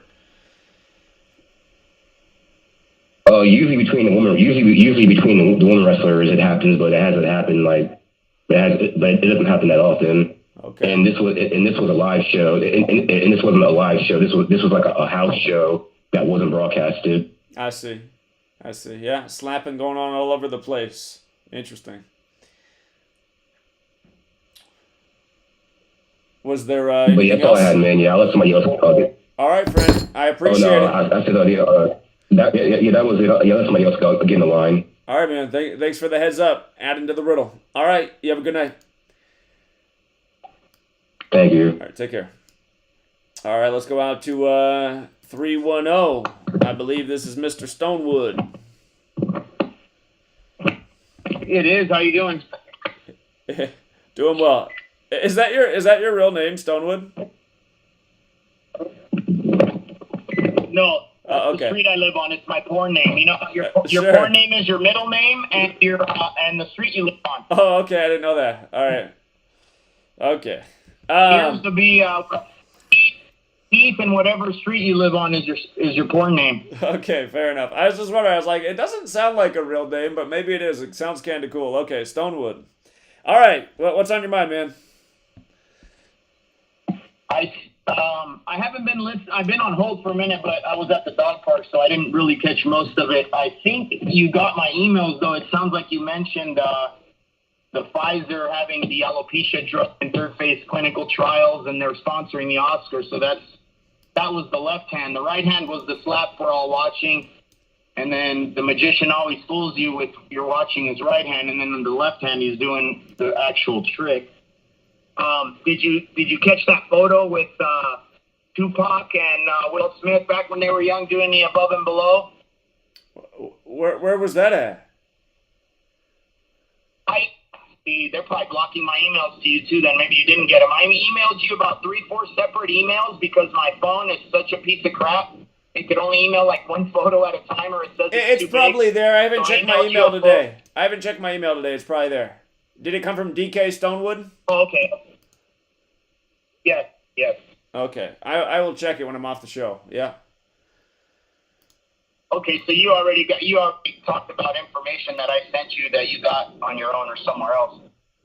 Did you see how Bruce Willis retired today from acting? Because he's got some kind of head problem now that actually sounds similar to whatever supposedly Jada Pinkett Smith has. And, of course, he was married to Demi Moore. Who? Bruce Willis retired from acting today. He's got some kind of, what's the word? He's got, what's it called? Aphasia diagnosis. What is that? It's some kind of, it makes it so you can't communicate. Oh, okay. Well, they lie and say Jada Pinkett Smith has alopecia. If you take a look at alopecia on the internet, you'll notice that you lose clumps of hair. You don't get a buzz one clip or two clip all around your head and say you have alopecia. She obviously still has all her hair. I have a friend who got alopecia like at 25. He was missing like half his eyebrow. Then he had a golf ball size of hair missing on the side of his head. We're like, dude, what's going on? He's like, I don't know. But that's what alopecia is. So them claiming that Jada Pinkett Smith has alopecia is bullshit. But there's been all kinds of reports for the last, 8 months since people have been taking these vaccines that a bunch of their hair's falling out. And then also people that didn't take the vaccine, that quote-unquote got COVID, they also said they experienced a bunch of hair loss.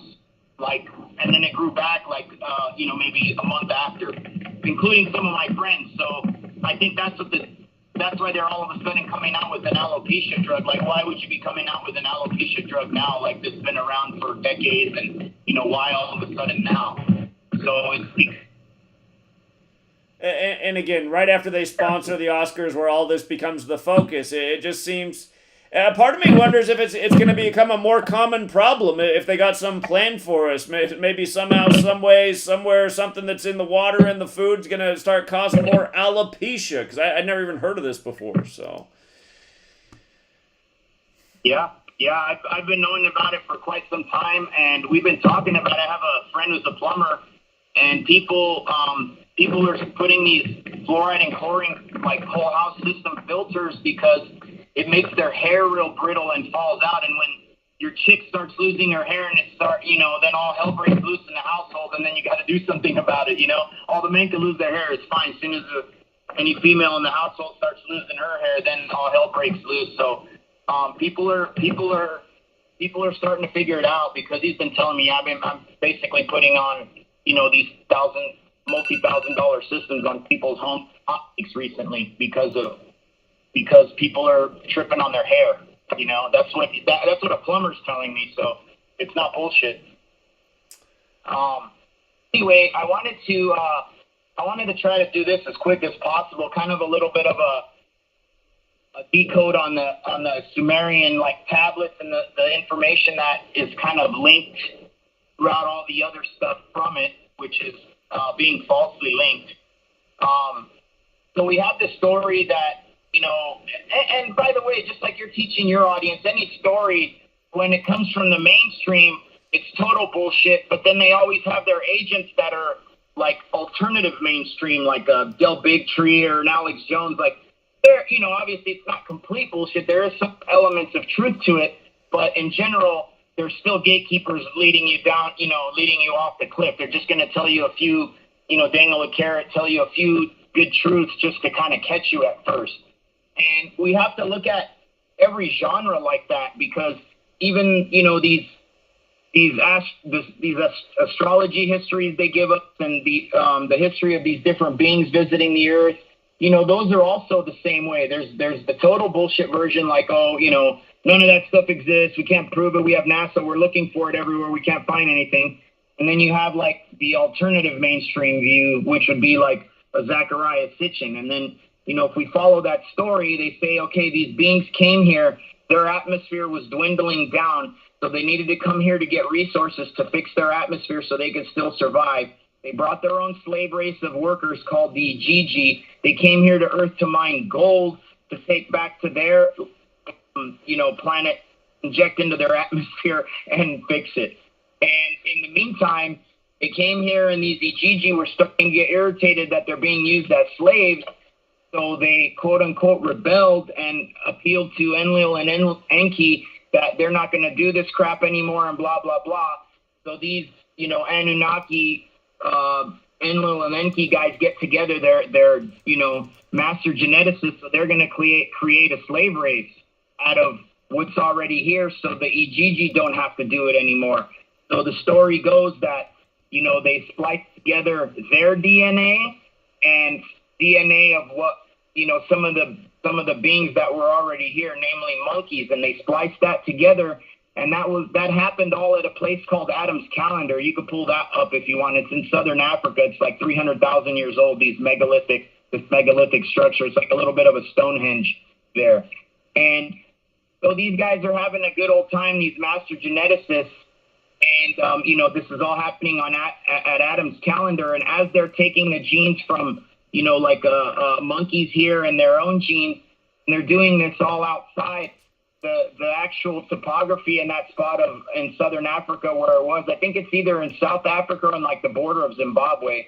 And mostly clay. Like, my brother lives in the jungle in Costa Rica. People think you just go grow stuff down there. Not really true. Most of the soil is actually clay, so things don't grow that well. You have to make your own soil bed. Well, it was the same thing over there in Africa, same type of soil there. So as they were doing all this stuff outside, a little bit of the dirt got into the, let's just call it a test tube, I don't know how, or petri dish, a little bit of dirt, which is clay there. And then since they're all partying, maybe tossing back a cold one, smoking a joint as they're creating quote unquote humanity. A little bit of clay got into the test tube or petri dish. Then you get your story in the Bible of how man was made out of clay. That's actually just a kind of, I don't know how you allegorize the Anunnaki story, which is thousands and thousands of years older than the creation stories, that they come up with in the Christian text, which are also coming from older stories as well. But, that's where you get your story of man was made out of clay, because it was a joke based on the Anunnaki story. So this is all this stuff I'm saying right now is still the mainstream alternative of the Zechariah Sitchin, and then that's how humanity was created, and then we dispersed from there from Africa. So we were totally created by the by these beings called the Anu, which is a false name. Anyways, it's not Anunnaki, it's Anuki. So Anu is from the stars or from far away. Kai would be like a warrior caste. So Anukai, not Anunukai. So anyway. Hey, DK, I appreciate it, but remember I'm doing the timer tonight with 4 minutes. I gave you 3 extra minutes because people always love your call. If you just want to wrap it up real quick, again, I'm just trying to keep it fair on the timer thing. I gave you some bonus time, though, because you're a caller favorite, and I do appreciate your information, but again, just to make sure everybody gets used to being more efficient.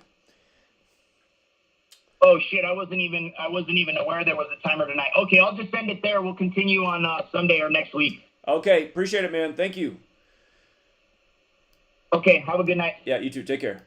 Yeah, we're doing the timer tonight. I'm gonna keep doing the timer. I've let people who need a few extra seconds go a little bit over. I gave him 3 extra minutes. Let's go out to Tucson, Arizona. You're on, Tucson. Hey, Zach. What's going on? Hey, what's up? I've got an observation back. I don't know if you knew about the COVID. It goes back to COVID times, and the Wuhan mayor.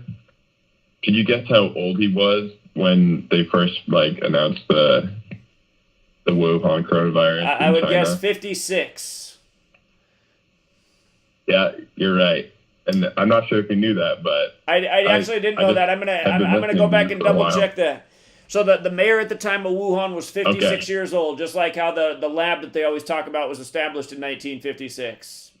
All these meaningless coincidences. Yeah. Okay. Yes. Yep, and I want to appreciate your March Madness bracket, because I was on the top of the bit for a while, and but I started to fall down, and I'm only 19, and my parents, they're like, "Oh, are you listening to that numbers guy?" And my mom thinks it's fascinating, but she doesn't really listen in. She'll just block it out, because my dad's a pretty religious guy, and it's totally out of his beliefs, Sure. Which is kind of frustrating. So, yeah. But yeah. All right. Who do you think Duke?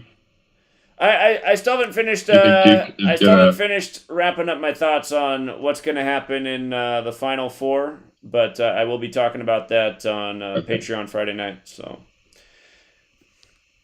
Sure. Yep. I don't think I've. Oh yeah, and I've got my neighbor. He's a Mason, and I've tried to talk about I haven't mentioned Gematria with him, but he doesn't really talk about it. He's not allowed to, obviously. But yeah, it's something that I'd want to talk to him about and see if he knows stuff about Gematria, being a Mason, because he's pretty high up. He was a pretty high up Mason in Tucson, I guess. That's what, and his dad was as well. I don't know. He said it's changed his life and stuff, but.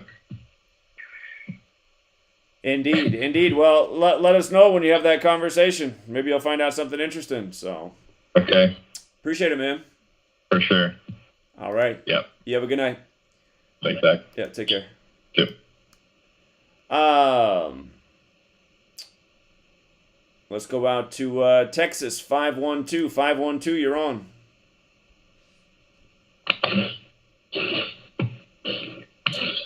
Hello? Yeah, you're on. Hey, how's it going? It's going well, thank you. Yeah, I was just listening because I'm having internet problems, but I got something to share. Okay. I looked into my own name and my ex-wife's name, and we both shared a 178, and we were married on the 178th day of the year. Aren't things like that So, amazing? I don't know how that works out, but It's amazing how there's stuff like that. It's just like my dad. My dad's full name in the most simple cipher. His full name is 251, and my mom's born on the 251st day of the year. It's like, what is going on? So. Well, also too, that's my grandfather's birthday as well, the 170th day of the year. So I mean, I didn't set that date. That was set by my ex-wife's mom. So I mean, who knows? Maybe she knows something about the knowledge. I mean, I don't know. Well, there's an but it's organic just like, side. There's an organic side. Maybe. Yeah, there's an organic side. I mean, my parents don't know anything about it. It's just the way it worked out. So.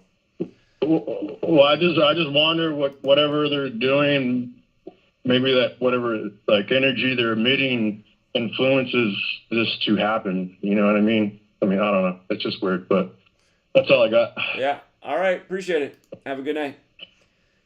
All right. Thanks, Sheila. Yeah. All right. Next up is 408. You're on 408.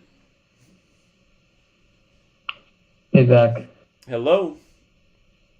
All right. So I want to talk about, I know you don't cover hockey that much, but the other day there was the death of the Ottawa Senators owner, Eugene Melnyk, and it was 61 days, or a span of 61 days before his upcoming birthday.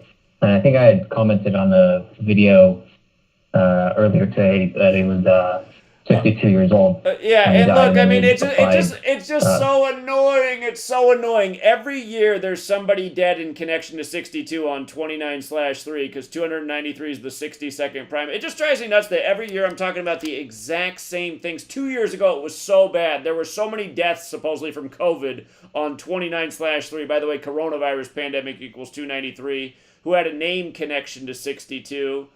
And it was like so many people died on that day or were hospitalized in the world of celebrity. And it was that way before that even happened. And last year there was a story like that. And it just every year there's stories just like this. It's just like how yesterday they had the Lynch bill. I see this news is breaking on the 29/3 date. And, again, Loretta Lynch is 62 and Lynch is 62. And now we have a dead 62-year-old. And, of course, the word sacrifice is 62. So is Faustian bargain. But again, it's just this is why the populace is brain dead. I mean, this isn't just anybody who died. This is the owner of a hockey team. That means he's a rich, wealthy guy. What's he dead from illness? I mean, this is the kind of guy that should be able to go out and get treatment and live past he doesn't even make it to the average life expectancy. This guy with all the wealth in the world. I mean, this stuff doesn't even make any sense. But anyway, go ahead. So I think it could be good news for the Washington Capitals. So obviously he's the owner for the team in Ottawa, which is Canada's capital. Right. And Washington is, of course, America's capital. And it's the Capitals' 47th season. And, of course, that's a big number in D.C. And on the same day that he died, the Washington Capitals lost to the Carolina Hurricanes 6-1. Just like we were talking about a span of 61 days before his upcoming birthday. And 61 is the 18th prime, and this will be 18 years after Alex Ovechkin was drafted. And in the year that he was drafted, the draft was held in Carolina, the team that they just lost to. And if you look at Eugene Melnyk and Washington, D.C., they match in 3 out of the 4 ciphers. And they said that the Stanley Cup could finish the latest at June 30th, I think. And if you look at the date of that 2004 NHL draft, it was held in late June of 2004. So I think I'm just throwing it out there as a possibility. It could be that maybe Alex Ovechkin and the Capitals win their second Stanley Cup around the same time as the 18-year anniversary of when he was drafted. Well, great observations. And I see that he officially died the day before the news broke, which again is 283, which is the 61st prime in Washington, D.C., 61. So I haven't been following hockey, but you could be right on.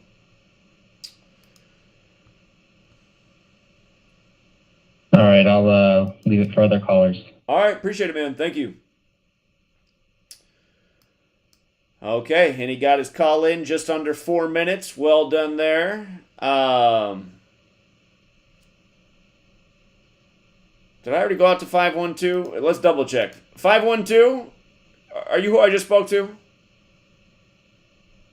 Yeah, I'm 512. Okay. You already talked to me. Oh, I did already talk to you. Okay. All right. I lost track. All right. Thanks, man. Yeah.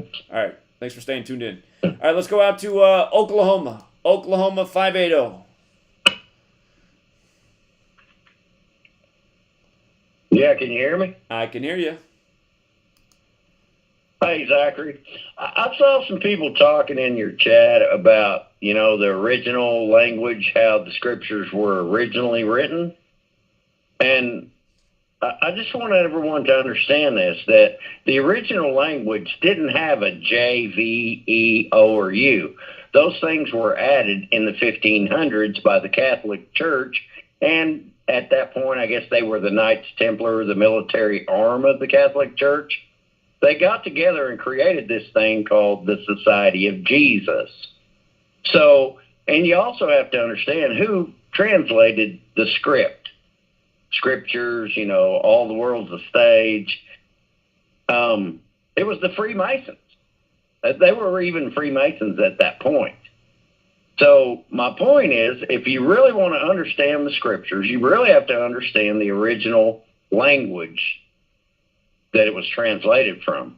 And I know it was translated from Aramaic or Hebraic into Latin and Greek. They translated it into those two in the 1500s. And when they did that, they mistranslated a lot of things. I mean, the name Jesus, do you know what Jesus actually means? Do you know what the word Jesus means? Tell me, what does the name Jesus mean? Well, in Latin, it means earth pig. It's what it means. You can check it out for yourself. I've heard this and before. In Greek, it means... I have heard that before, okay.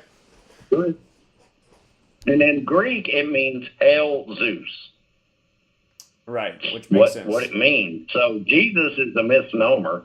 That isn't the actual name of our Creator or our Christ. And the Trinity, all three are the same. That's a bunch of crap, too.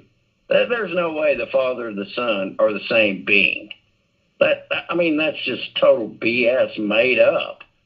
And also, there was originally 366 books written by Enoch.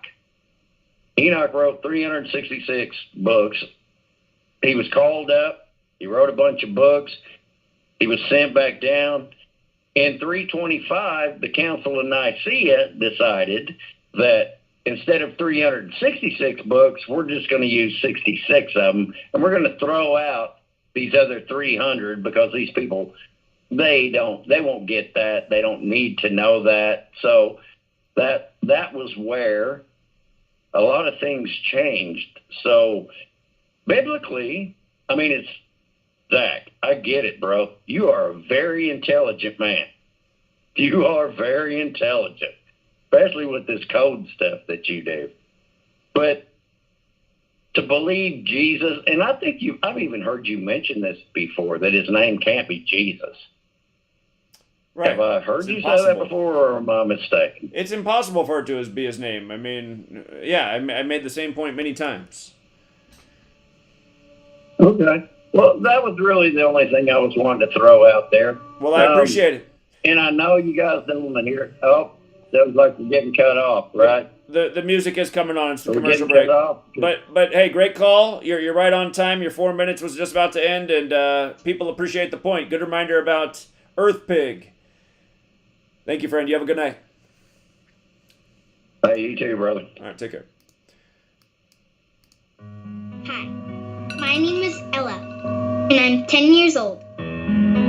I'm one of the millions of children born to parents suffering from the sheeple virus.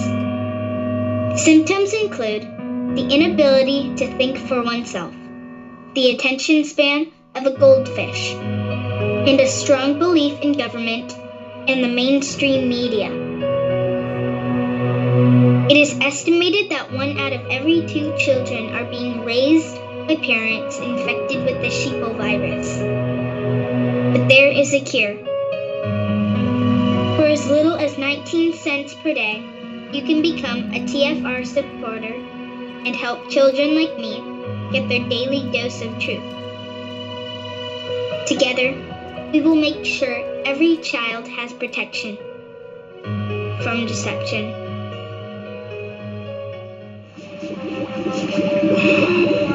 He didn't just stand up there and give little discourses, and neither do I.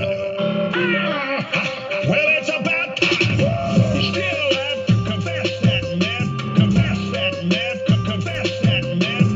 You still have to confess that myth, confess that myth. COVID-19 is a curse. I'm so sick. Oh, God, I'm so sick. I bet I got COVID. Oh, God, I'm so sick. Well, it's about time. COVID-19 is had it. Glory to God. I don't have it. I don't have it. I never will have it. Will have it. And I don't mind telling you, I'll never be sick again. You still have to confess that myth. Confess that myth. Confess that myth. You still have to confess that myth. Confess that myth. The devil hates it when believers get money. Most especially preachers. I did it. Yeah, I did it. Don't ever do it. Don't ever do it. In the middle of all this, I will continue to receive a bunch of money. Just wait till Inside Edition finds out I have a Gulfstream fund. I did it. Yes, I did. You still have to confess that myth. Confess that myth. Confess that myth. You still have to confess that myth. Confess that myth.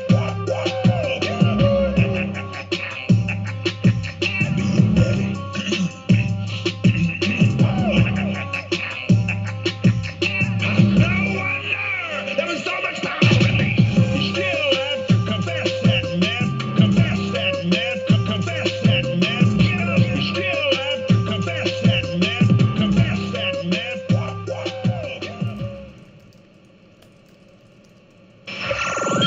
Wherever you are, make it Truth Frequency Radio.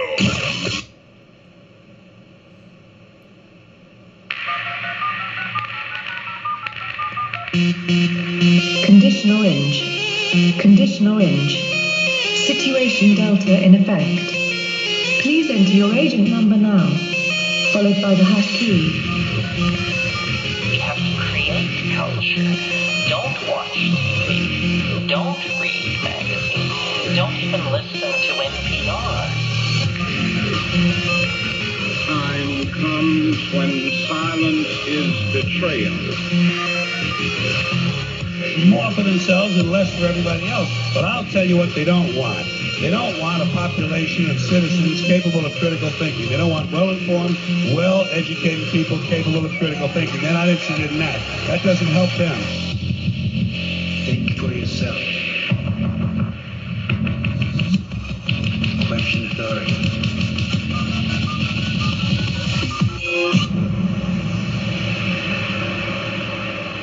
This code has been compromised.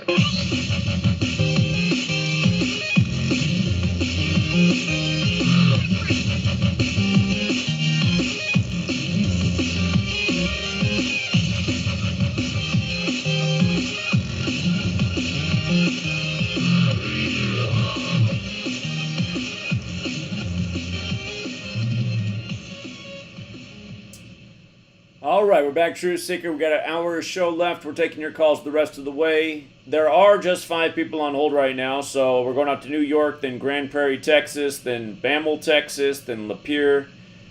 I believe that's Missouri, and then New York City again. So we should get through all those calls and have room to spare if anybody else wants to phone in tonight. But let's start it with New York City, 718. You're on. Zach? Hello. Can you hear me? I hear you. Perfect. Hope you're doing well. I like the new format. I got 2 decodes I'm going to get into. Let's go straight into it. But they mostly center around Bible symbolism, Revelation symbolism, because I'm aware of it from how I grew up, but also because now we know how important it is to those who script what we're seeing. Anyhow, in Revelation 6, which we talk about like all the time, we saw that there were like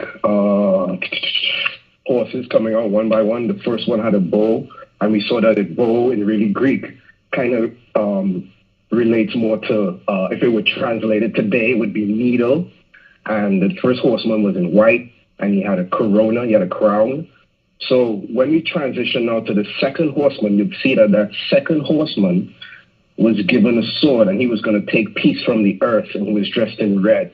What you see of the symbolism in today's world is that there's no other world leader that has been synonymous with swords, unlike Vladimir Putin. He's gotten a sword from Kim Jong-un. He's gotten a sword from Venezuela. He's gotten a sword of Simon Bolivar. He's been exchanging swords with some key individuals. And so I'm going to drop in stuff here tonight because I know your network can pick stuff up. But it's really interesting to see who he's been exchanging swords with, even India, which is nuclear armed. Nonetheless, the other thing I'm going to go to tonight is, and this because of background in the Caribbean region, but you can look up the Prime Minister of Trinidad and Tobago. In Trinidad and Tobago, there was a ritual, high ritual, but most people aren't aware of it. He was born on October 24th. He's 72 years old. 127 days after he was born, that war number, 127 days after he was born, in Trinidad and Tobago, there was a grand ritual, water ritual. So you're looking at like Mercury, Pisces. We were talking about, it was in the Pisces season, and the bodies of 4 divers were discovered, and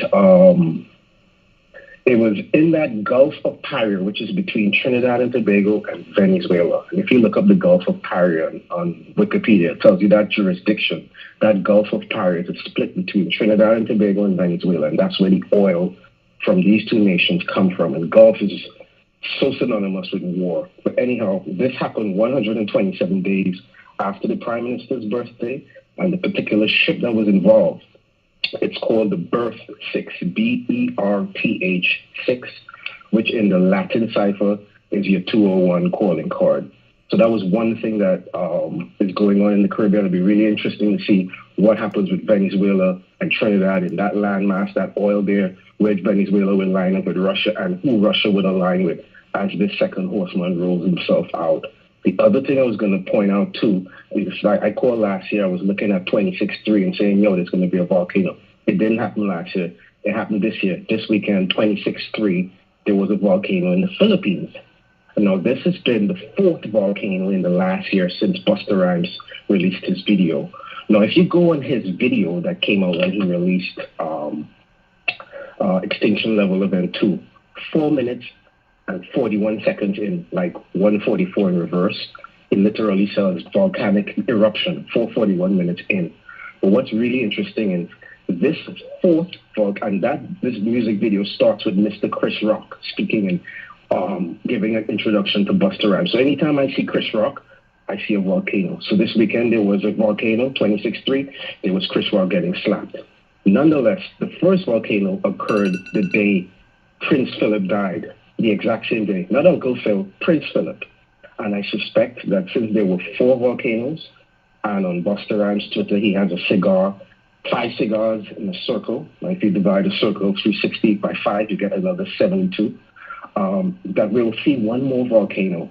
And I think that may be on the exact same day that the Queen leaves the stage, because I heard you working with that May 20th date. I didn't do too much on that, but it's interesting to note that the first volcano occurred the same day Prince Philip died, and there's one more in a series of 5.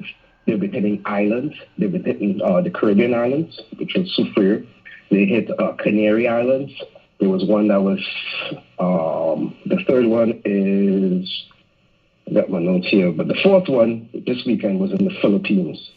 So that is where that stands, Zach, and I'm sure the community team might look into that. I'm going to look into all this more. Caller, the timer went off since we're doing the timer tonight, but I love the call and the information, and I think you're onto something big with those swords. And we know that the volcanoes, again, a lot of people can't wrap their mind around it, but they got some kind of way to manipulate nature. We've seen the rituals many a times before, so I'm going to look into all of it, but great observations. I appreciate it. Yep, talk later. The Rotten Court, the Jesuit Order, those are 201s and 69s. Have a good night, Zach. Good one. Thank you. Have a good night. Later. Yeah. Remember, Jonathan and I did a lot of work on the Busta Rhymes, his 2 Extinction Level Event albums, and just like how perfectly coordinated it is. And again, Busta Rhymes is supposedly the hip-hop artist that was passing around Bill Cooper's Behold a Pale Horse text. Whole nother topic. But let's go out to Grand Prairie, Texas. 469, you're on. What's up, Zach? Hey, what's up? You remember me, man? It's been a while. Me and my wife. It's you and your wife. Yeah, I was going to say you and your wife. Of course I do. You guys are always a great caller. It's been a while. Yes, sir. So, just wanted to touch on a few things. One that the caller earlier who talked about him and his wife's name equaling I think it said 178, and they're married on the 178th day of the year, and they're being on an organic side to all this.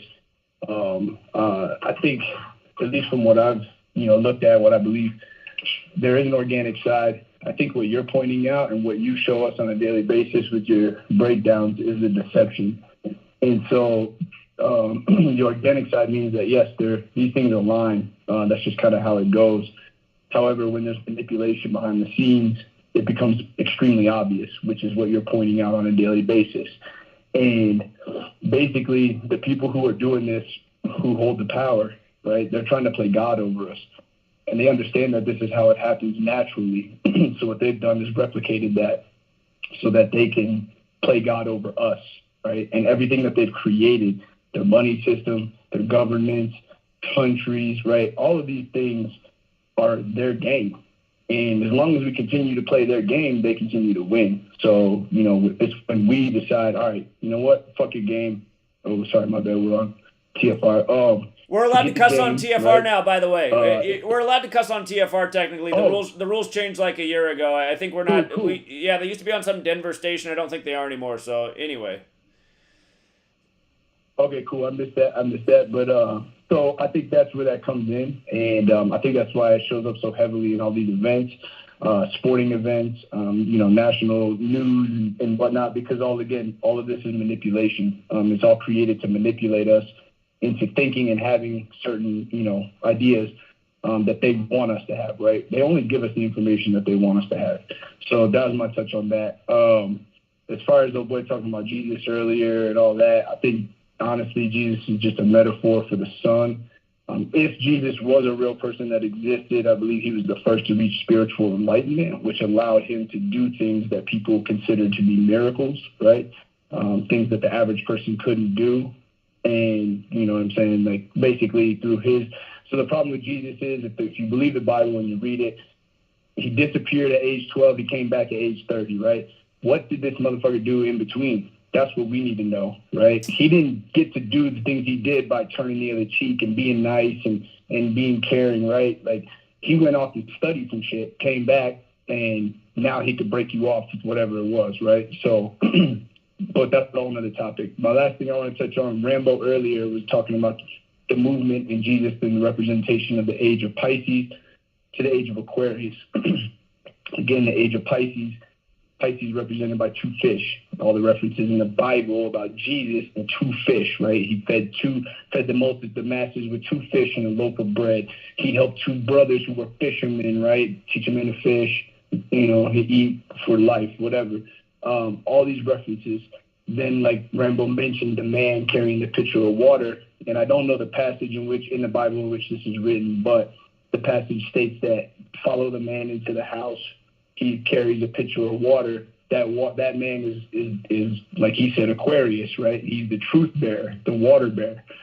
So since this album dropped in May 20th of 97, I know you like to jump on or, you know, talk about hip hop stuff that relates to this kind of information. And so KRS-One had an album dropped in 97 called I Got Next. And on that album, there's a track called Fourth Quarter Free Throws. If you'll let me get through this, I might go over the 4 minutes just a little bit, but I just want to read this. So I listened to this. I was born in 1980, so I was 17 in 1997. I listened to it from the age of 17 up until the age of about, it clicked in 2007. I was 26, 27 years old when I finally understood what he was saying. I had listened to it for almost, 10, 15 years, right? But it finally clicked. So he said, we are the ones prophesied to return. My main concern is for all of you to learn how to live. Yes, through the lyrics I give and send, my friend, the age is coming to an end. Not the world, but the age is ending, right? The age of Aquarius. And so each house of the zodiac, which is what all these constellations are named after, run for approximately 2,160 years per age. So that times 12 is about, I think it comes up to like 25,987 or something like that years, right? So approximately 26,000 years. And you know the importance for 26. 26 is a God number, 26 bones in our feet and ankles. Genesis 1:26, right? So again, the ancient people understood this and they mapped this out, the zodiac calendar.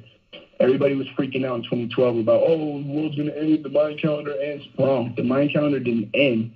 That age was ending, and it was the starting of a new age, right? And this happens over a gradual period of time. But we are all alive in a very specific and important part or an important time in the universe, right? Not just the universe, right? The universe, our world, our country. You see what I'm saying? Like, there's so much stuff that's happening right now and that has happened during our lifetime that is extremely important. So we chose this time to come here for a reason, right? So again, he says the age is ending, right? Listen to the astrological message I'm sending.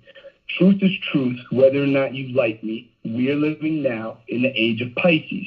When Pisces is over at the year 2000, when the Son of God changes his house and enters the age of Aquarius, the Son of God as man is hilarious.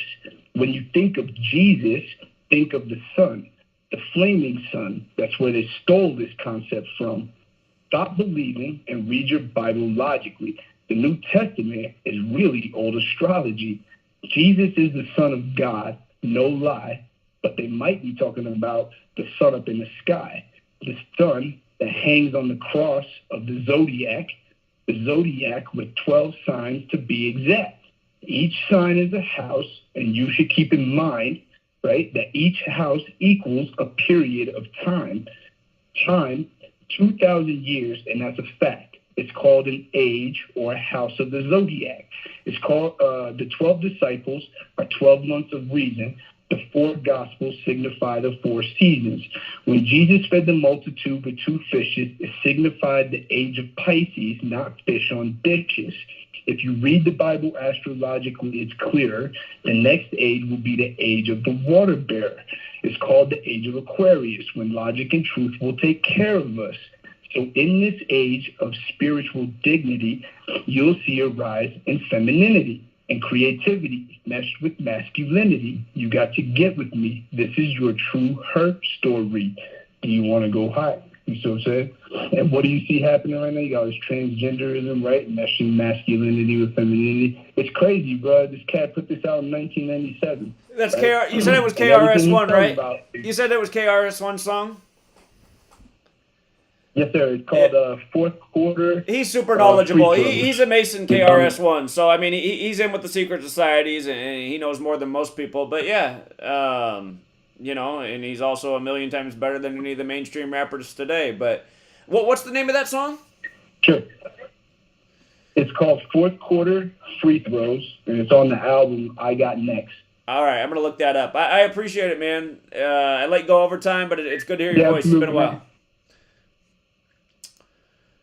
I appreciate it, man. I appreciate the extra time. I hope I didn't bother anybody else. And good to hear from you. Good to talk to you. And we'll catch back up. All right, friend. You have a good night. Take care. Thanks, sir. You too. Bye. All right, let's go out. We got Texas again. Back-to-back Texas. 281, you're on.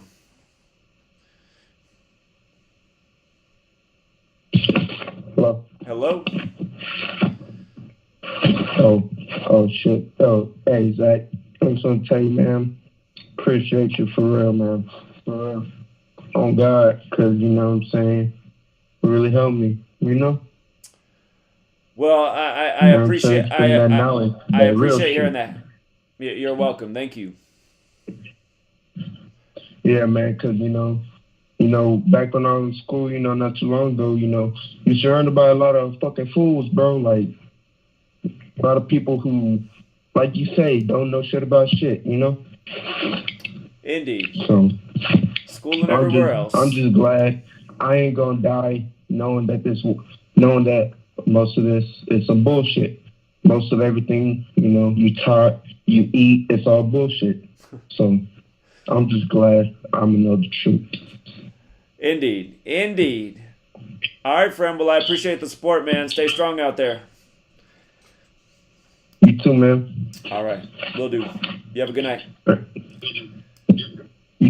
Yeah, from school to everywhere else, man. I mean, it's just, it's too bad.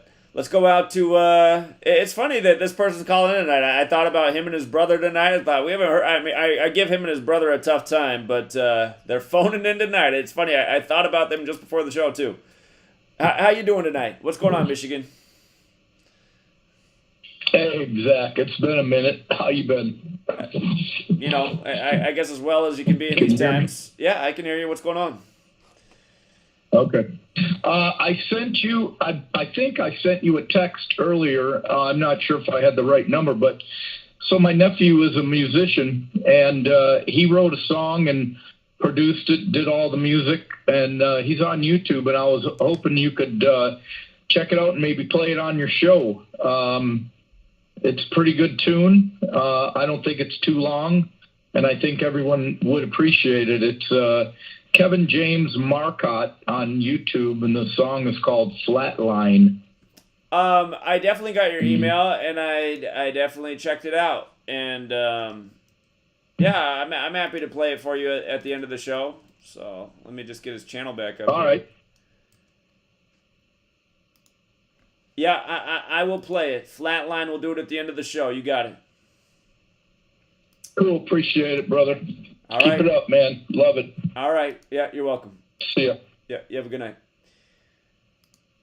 You Okay. All right. Yeah, I give him and his brother a hard time because one loves Donald Trump and the other loves Alex Jones. So, anyway, it's okay. His nephew's got a song with a message. I did get the email earlier today. Let's go out to 646. What's going on, 646? Hi, Zach. Can you hear me? I can hear you. Thanks for calling in. Hi, I'm calling from Brooklyn, New York. So I just wanted to run through three things real quick. Thanks for taking my call. Number one, there was a video going on viral about TMZ showing Will Smith demonstrating a fake slap on a little boy. I checked the date of that. I don't know if anyone else did. And that date happened on 11/11/21. It was for like a presentation on the Williams sisters biopic that Will Smith started. Then number two, you had a caller talk about Trinidad. I just wanted to say real quick that the national bird of Trinidad that's on their flag is the scarlet ibis. And the ibis was associated, I'm sure you know, the ibis was associated with Thoth. So I just wanted to point that out. Also, I was doing my research real quick on the scarlet ibis. Apparently in ancient days, the scarlet ibis might have been associated with the flamingo. And I've been seeing the flamingo show up a bit with regards to news about spring break in Florida. So I don't know, like, if it's some elite messaging. It's basically a mess. And then the last thing, real quick, you were talking about Emmett Till. I don't know if you ever looked into this, or if Rambo did, or anyone in the troop community looked into it. But Emmett Till's dad died the exact same way as Emmett Till did. Apparently, Emmett Till's dad, he was in the military, and he was apparently lynched in Italy, which I thought was like really interesting because I think when most people look into Emmett Till, they don't look into his family, especially like his father. So I just thought I'd run through that real quick because I know you started that 4-minute timer. So I just wanted to run through that. Thank you so much, Zach. All right. I never knew this about his father. His father was born February 7th and died July 2nd, 45, so at the end of World War II. But both dates can be written 7-2 like Jesuit order. I'm going to look more into that. I'd never heard that before. Very interesting. Louis Till, February 7th, 22 to July 2nd, 45. He was only 23 years old. Yeah. Yeah, he was lynched in Italy, and apparently the military tried to run an investigation, but nothing ever happened. And I was like, what are the odds that the father and son are both lynched? I just thought it was like, whoa. And you don't hear too many people talk about it because when it comes to Emmett Till's family, you always hear about his mom. You don't necessarily hear about his father. So I just thought I'd just throw that out there. I don't know if other people looked into it. Thank you, Zach. I'll let other people jump in. All right. Appreciate it. You have a good night. Take care. Bye-bye. For the record, his dad, Louis Till, died on what became the day of the Civil Rights Act in 1964, so 19 years later. And Italy, the Jesuits, this makes you wonder. Okay. Let me see here. Next up, 954, Fort Lauderdale, Florida. You're on. Hey, what's up, Zach? How you doing? Good, man. Been a while since I called in. Sean Zander, also known as Pineal Power. Yeah, man, I've just been dealing with some channel strikes and trying to just get over those channel strikes on like all my fucking channels. We can curse now, right? Yeah. If it's well founded. Yeah, so I've just been kind of chilling. I've mostly been watching, not so much been in the chat as much. I'll be watching on the dumb TV and stuff like that. But yeah, I just wanted to say, man, yeah, really good calls tonight as per usual. And I just thought it was such a coincidence that President Biden gets his second booster shot. On the same day that 60 years ago, I think it was 60 years ago, that President Reagan was shot. Like, he just got his second shot. 201 days after 9/11, 20th anniversary in 2021, 21 like Jesuit. And 201 days before Event 201 anniversary. I mean, literally, 201 days after the 9/11 anniversary, 201 days before the Event 201 anniversary, on the 60th anniversary of Reagan getting shot, and on Klaus Anal Schwab's birthday. I mean, it's just like so many synchronicities. It's just so many coincidences, It's like almost like a heavily encoded ritual. It's incredible how many layers there are to it. But yeah, man, so many good calls tonight, as per usual, like I said. Yeah, Cuts dropped a good link in the chat. I was going to look into it a little bit more. oiste.org/Vatican. And I clicked on the site, Code to the Metaverse at the Vatican. This looks really interesting. Cuts one's always got the fire, man. Authors of the Transhuman Code and Artificial Humanity to host the introduction of the Code to the Metaverse, Programming Our Future for Good at the Vatican, Rome. I mean, good Lord, man. What are they lining up for us?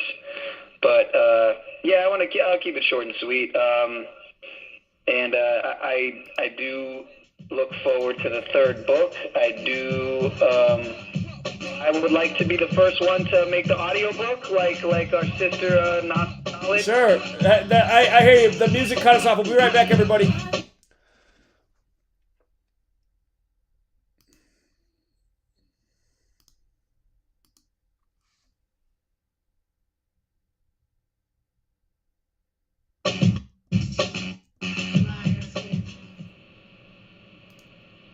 you're never, ever, ever, ever going to feel like doing the things you need to do in order to have what you want. You're always going to need to push yourself. You're always going to need to parent yourself. So what is the net advice on this? What is the bottom line? The bottom line is no one's coming. No one. No one's coming to push you. No one's coming to tell you to turn the TV off. No one's coming to tell you to get out the door and exercise.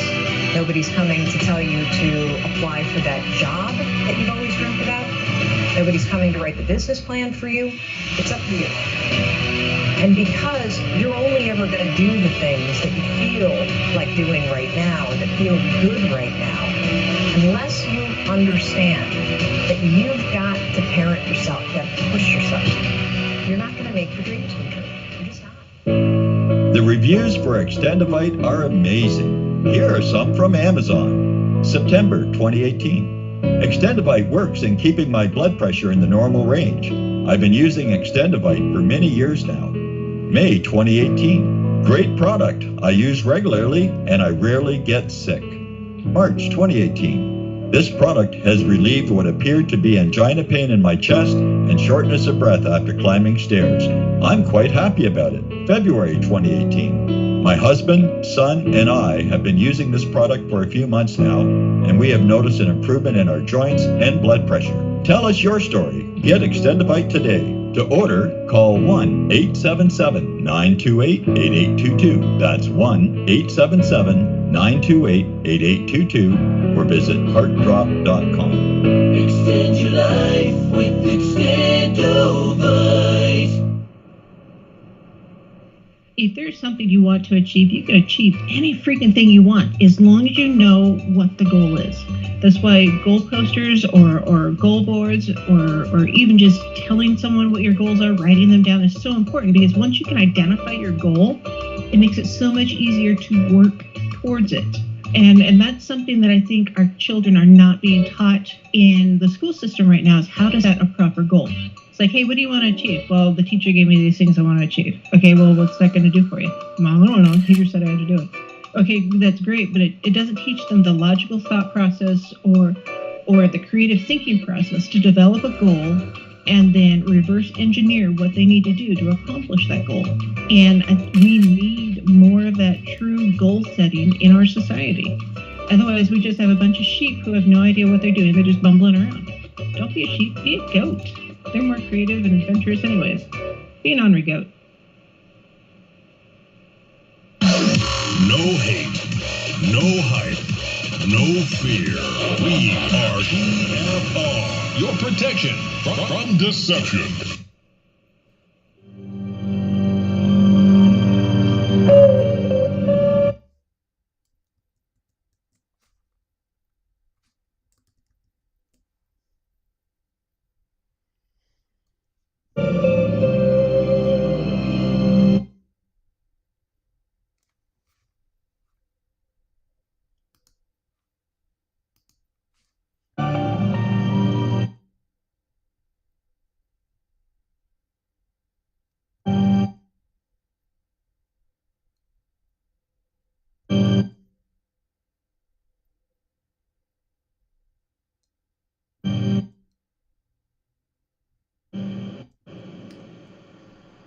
All right, we're back. True Secrets, the final 30 minutes. There are 5 people on hold, and first up is 818. California, you're on 818.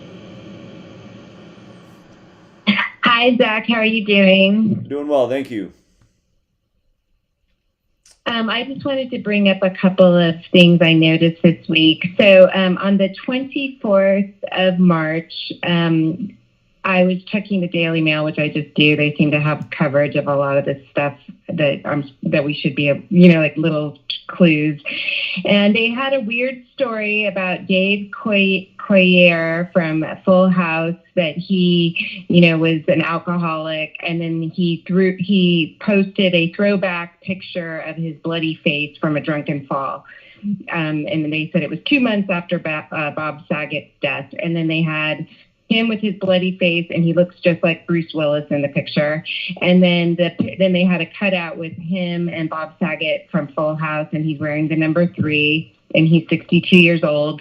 And I forwarded the article to my friend because I'm like, there's so much Full House in the news for the last several years, and it was the most, it's like I don't know anybody who's ever liked that show, and I don't know who the audience is for all of these stupid Full House stories. And then the very next day, Taylor Hawkins dies, and I go, are you kidding me? You know, Dave Coulier dated Alanis Morissette. One of her songs is about him, and that's who Taylor Hawkins played the drums for before he went to the Foo Fighters. And so I thought that was kind of interesting. And then the day after Taylor Hawkins' death, they had an article about John Stamos liking a post by Richard Marx. So he put a big heart about completely gutted. We just recorded something together a month ago. Can't even process this right now. Let's hold Taylor's wife and children close to our hearts.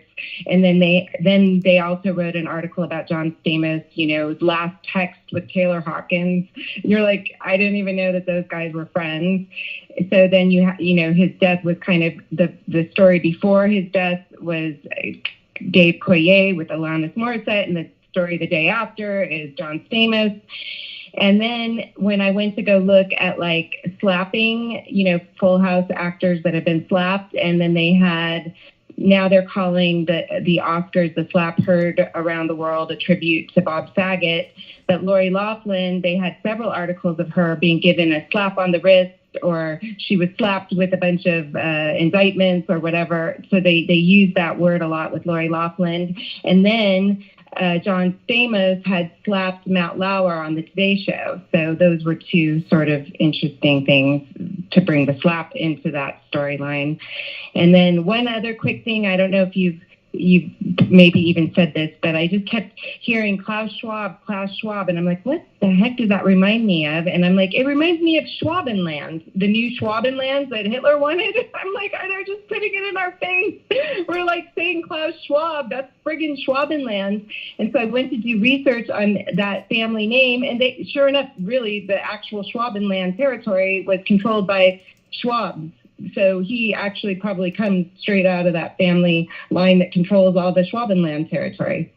So that was it. That would make a lot of sense. He is German as well. Very interesting. Well, I appreciate that observation. Great work. Thank you very much for inspiring me to look every day. I appreciate it. Well, you're more than welcome. Thank you for calling tonight. You take care. You too. Bye. Bye. It's funny that Rambo was just talking about Chris Rock and possibly the symbolism with Jesus and Easter and Burgundy, and just look at the photo they put out tonight. Chris Rock publicly addresses Oscars incident for first time, and what's he wearing? He's wearing burgundy. That Rambo, he's something else. It's just a coincidence. Just so many people think everything's a coincidence. Everything is a coincidence. It's like, what is wrong with these people? 720, you're on 720, Colorado. Yo, what's good, Zach? Can you hear me? I can hear you. Hello? Hello. Oh, hey, man. So first and foremost, just wanted to say thanks for all your work, man. You took me, to the next level and just helped me out tremendously, and I'm very grateful. But something I wanted to point out was you mentioned D26 Creates channel, he's a Rookie of the Year, and I checked him out, and I agree. And he has a tweet that he put out that I wanted to share. I'm not sure if you mentioned it or not, but it's called the Mr. Smith Effect. And basically, it's saying how in the Matrix, Mr. Smith has the ability to enter any body at any time, and it usually occurs when the Matrix is threatened by Neo. And the scenario, it's a reflection of our real world. And so, for example, you're down at the coffee shop, you're having a conversation with a friend, everything is fine until you mention something like 9/11 was an inside job. and then you see how they react. Like, up pops Mr. Smith to replace the person you're just having a conversation with to attack you because all truths threaten the Matrix. And so the Matrix programmed into most people in their youth is this, example of the Mr. Smith programming. These people become guardians of the Matrix, protectors of the code, police of the mind control, and forces of the indoctrination, which holds together all the false concepts of reality. So something interesting, you pointed out his channel, and I've been really looking into his stuff. He doesn't have a lot of stuff, but yeah, man, I appreciate you, and definitely don't want you to go anywhere, man. You're so important to this community. We all need you. I know you're dealing with a lot of haters and stuff, but you really changed my life for the better, and I got a lot of people that I show your stuff now, and it's changing their life, man. So little by little, it's definitely working, and I just want to give you your thanks, man. I appreciate you. All right, friend. Well, I really appreciate your call. Thank you, and you're more than welcome. So appreciate you being a part of the community. Thank you. Yep. Yes, sir. See you there. All right. Next up, it's Oh, he hung up so fast I got confused. It's 607. 607, you're on. What's going on, Zach? Hey, I didn't hear call unmuted. Can you hear me? I can hear you. So the topic is March 15th of this year in the NBA, where the Brooklyn Nets are playing the Orlando Magic in Orlando, and Kyrie Irving has 60 points in the game. The night prior to this, Karl Anthony Towns of the Minnesota Timberwolves had 60 points. 2 days in a row, NBA players dropped 60 points. This is the first time since 1962 when Wilt Chamberlain dropped 60 in consecutive days. 1962 is obviously 60 years ago, and now 60 years later is when the next time two NBA players dropped 60 points in a row, and it was Karl Anthony Towns and Kyrie Irving. And the second half of Brooklyn scored 150 points the night that Kyrie Irving hit the 60 to make that. See, if only Karl Anthony Towns hit 60 and then nobody did the next night, it ruins the riddle. But since Irving did it, so Irving is more important to the riddle, because Anthony Towns could have done it, and it was up to Irving to do it to complete the whole riddle. And in Gematria, Wilt Chamberlain is 150, just where A is 1 and Z is 26. And if you reverse this, Kyrie Irving, where Z is 1 and A is 26, Kyrie Irving equals 150, and the Nets score 50, or 150. So you have those three 150s right there. And that's obviously not a coincidence. Then you have the 60 points, back-to-back nights, 60 years later. And obviously we know about 60. I'm not going to speak on what we know about 60. And the last time when Wilt Chamberlain did that, when he dropped 60 back-to-back nights, back in 62, you won't believe when he did it. He did it the last 2 days of Black History Month. He did it February 27th and 28th, I believe. And February is 42. And, didn't the Nets win 150 to 108? So they won by 42 on the night of Black History. What was Jackie Robinson's number? Was it number 42? Just 42 all over Black History. It's undeniable. And Simon Dan, man, I got to say, I was getting pretty my blood pressure was kind of getting high reading those comments. So this is a rebuttal to your dumb fucking video. And anyway, that's all I got, man. All right. Peace. All right, appreciate it, man. Have a good night. All right, let's go out to 267 Philadelphia. Philadelphia, you're on. Yo, cousin Zach. Oh, cousin Mar, what's up? Ain't nothing much. It's funny that the last caller, he was classic. But so I got a couple 201s for you. Pennsylvania National Guard, the 201st Red Horse Squadron Airmen. Listen to this. The Red Horse units are civil engineer SWAT teams of the Air Force. So they had the 201st Red Horse Squadron, and it's like Indiantown, like PA. But then they also have a 201st airlift squadron that's based in Washington, D.C. Okay, interesting. Yeah, and so the real reason I called, because the community was saying that they wanted me to call in with the heat.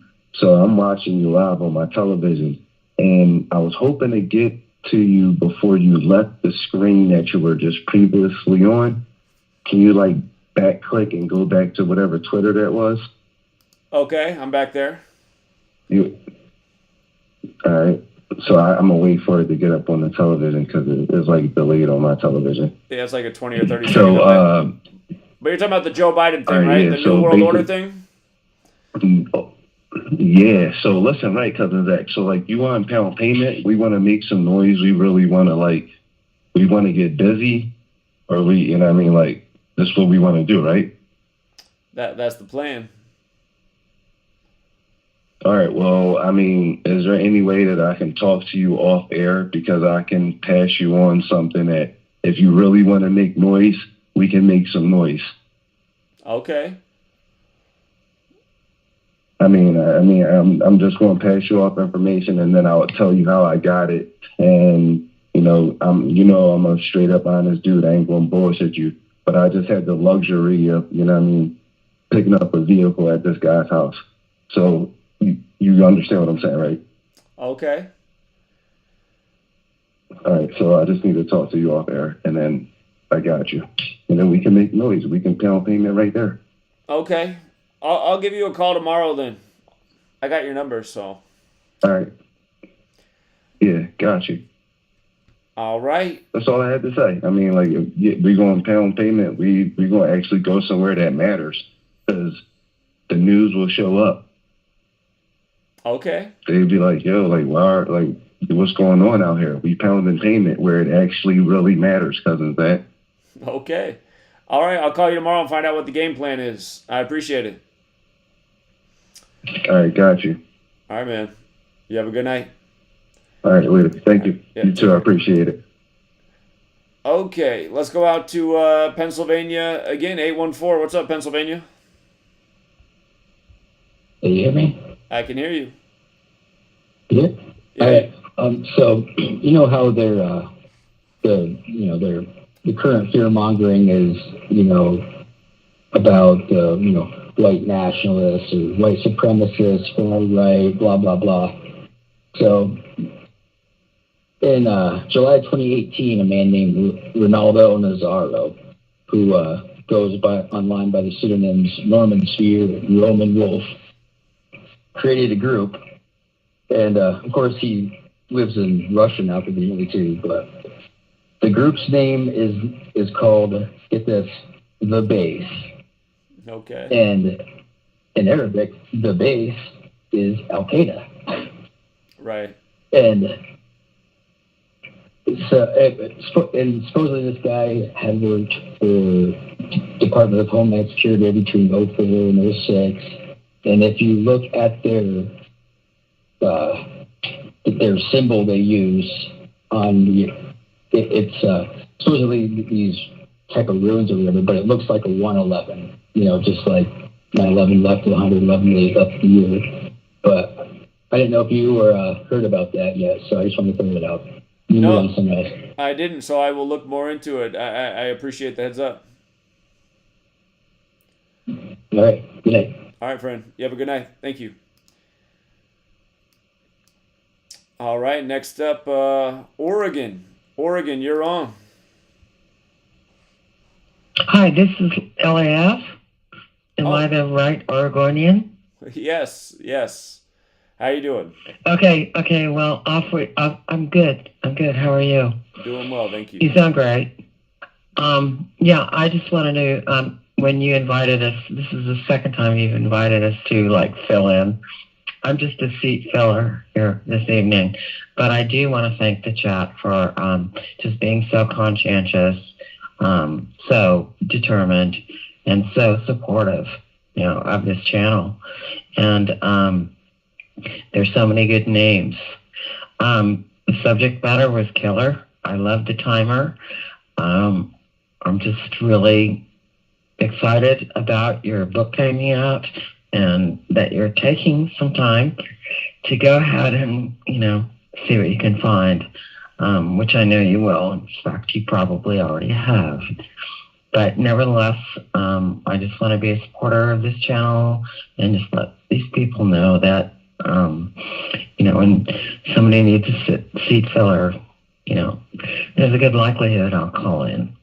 So have a great evening. I love the timer, and I'd like to say a special thank you to Asif and Itachi and to Charmed One, for always being so constant. And your work is going, it's really traveling. Everybody knows it. And I really love the fact that Dan took you on. And I hope that brings a lot of fortuity to this channel. And the best to you, because I'm a newbie, so I'm only like 3.5 years on your channel, but I know precisely who you are and with whom I'm dealing. And I just want to indicate to anybody that is second guessing this situation, take it from a lot of the people that have been here on this channel and have studied a lot, that you are talking about the precise things that we need to know.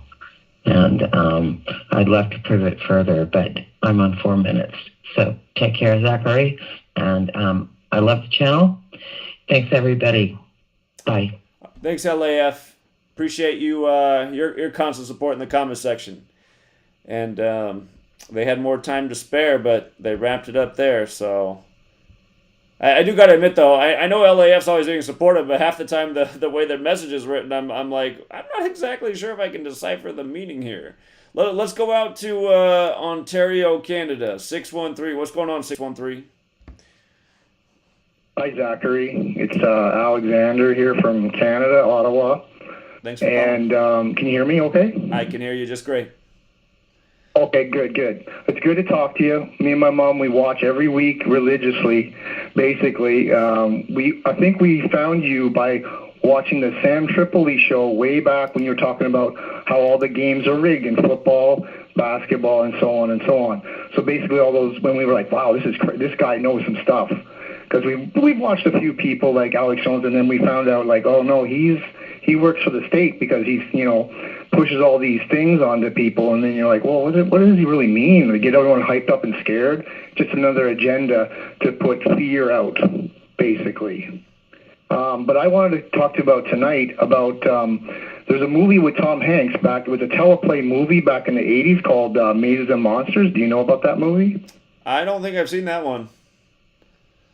So basically it's about the two towers. He plays Mazes and Monsters, like Dungeons and Dragons. So basically the character, he wants to commit suicide, so he goes to the top of the tower at the end of the movie, but then his friends are there to save him because they're like, hey, his name was Robbie in the movie. It was also a book from 1981. They made it into a movie. I think Tom Hanks was 26 at the time that he did this movie, because it was in 82. I was a young kid. I was born in 1970, right? So I was like 12 years old. And actually through the movie, there was a storm, and like half the movie was like, we lost the signal because it was coming from the States at that time. And I just want to know if there was a relationship with that movie and the other Sleepless in Seattle movie that he also did, and also The Bonfire of the Vanities. All three of those movies seem to have a relationship, and I never really understood why. So that's why I was basically calling about tonight. Well, I haven't seen that film, but without even seeing it, I would assume the answer is probably yes, because it does seem that many of the films he's done have been riddles for what we're now living out, and there is a connected web between them. So I haven't seen that one, but when I get a chance, I'll look into it. And yeah, I mean, your thought's probably right on. So. Okay. And now, when is your next book coming out, you think? In a couple months? We really are excited about that. Well, once I finish and turn it in, I'm hoping they'll get it out faster than they got out my last book since it's smaller. But it should they should put it out in 2 months or less. Last time I gave them the book at the very beginning of August, and then it was officially for sale on October 6th, right? I think it was October 13th, if I remember right. But I got copies. Oh, you're right. I got It was copies that at the one. very Yeah, it beginning was. of September. I got my copies a month later Yeah. and started selling them. So, and I'm gonna get copies again. So I should have copies of my own before 2 months from now. So. Okay, good, Zachary. Keep up the good work. There's people in Canada, I think around the world, that really know you're telling the truth because you can see it with the words. And if you just figure it out, it's like, it doesn't take, I mean, whenever I try to talk about things like conspiracy theories, everyone gives me that look like, oh, are you crazy? I'm like, no, I'm actually looking into things. You're the one that's blinded, but you can't really tell people that because then they think, it's just because you're challenging the way of their being in a way. It's almost like an assault to them. You're trying to tell them the truth and like, this is how it goes. Like, I'm sorry, this is how the world works, but you're just too blinded. Like, I'm sorry, it's unfortunate. It really is. But some people do get it right away. Like, they get it right away. Others that just don't understand. Anyway, I don't want to take up too much time. I think my time's up. Thank you, Zachary, and have a good night. All right, friend. You have a good night. Take care. Bye-bye. He had a good sense of the time. He's 5 seconds from 4 minutes. All right, let's go out to California. 562, you're on. Hey, Zach, thanks for taking my call. Welcome. Okay, look, I'll keep it short.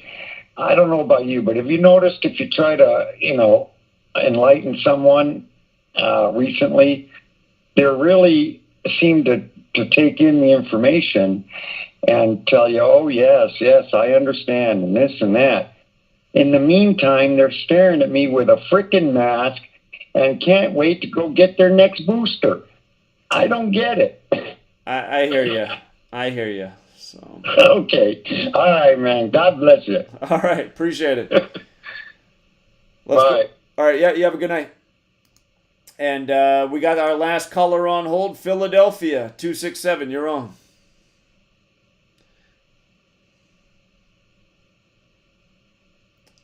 Philadelphia? Well, maybe Philadelphia just wanted to call in to listen to the last part. We got 2 minutes of show left, you guys. Again, I am going to go on a little break from doing YouTube videos. I will still be keeping up with what's going on in the news and posting on GematriaEffectNews. And again, I just want to focus and finish the book that's nearly been finished since the end of last year. Because more time's gone on and I've learned a few more things and a few more things have happened in the news, I have tucked in more than I intended to. But I just want to make sure, I got it just right before I put it out. And I really wanted it to already be out, but I've done it before. I get tardy and behind the schedule and things don't go exactly as planned. But if I could just take some time without pumping out the videos as I have, I will be able to finish the book. And I want to make sure it's all done and turned in and in the production process before I head off to Oklahoma City. Because that's going to be another week, and then I'd be even another week further behind. So, anyhow, there will be less videos. For those of you on Patreon, I'll still be doing the Patreon videos. And I'll still be doing TFR on Wednesday night. So if I'm not done by next Wednesday, I will be back for TFR. But hopefully I am done by next Wednesday. So right now I'm telling myself, let's be done by next Wednesday. I might need a little bit more time than that.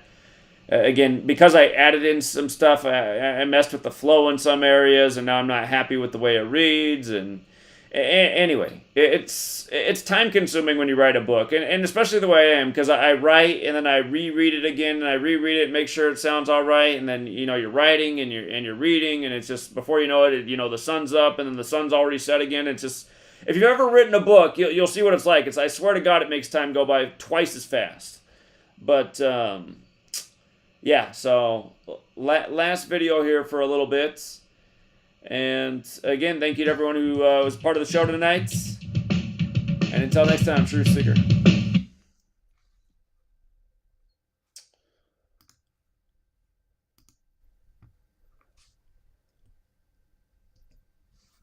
Okay.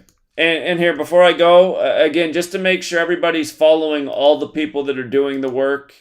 Oh, yeah, I said I was going to play this song, too. Well, we will play this song. But you know what? While I play the song, I'll just flip through YouTube channels on the screen. Again, we had the caller tonight. He said, my nephew made a song. It's about the times. And will you play it for the community? So I'm happy to do that. And while I do play the song, again, I'm on the screen, if you're looking at it, I'm just going to be going through YouTube channels that are doing Gematria that you should definitely be subscribed to. So this is Kevin James Marcotte, nephew of a longtime regular caller. And here it is.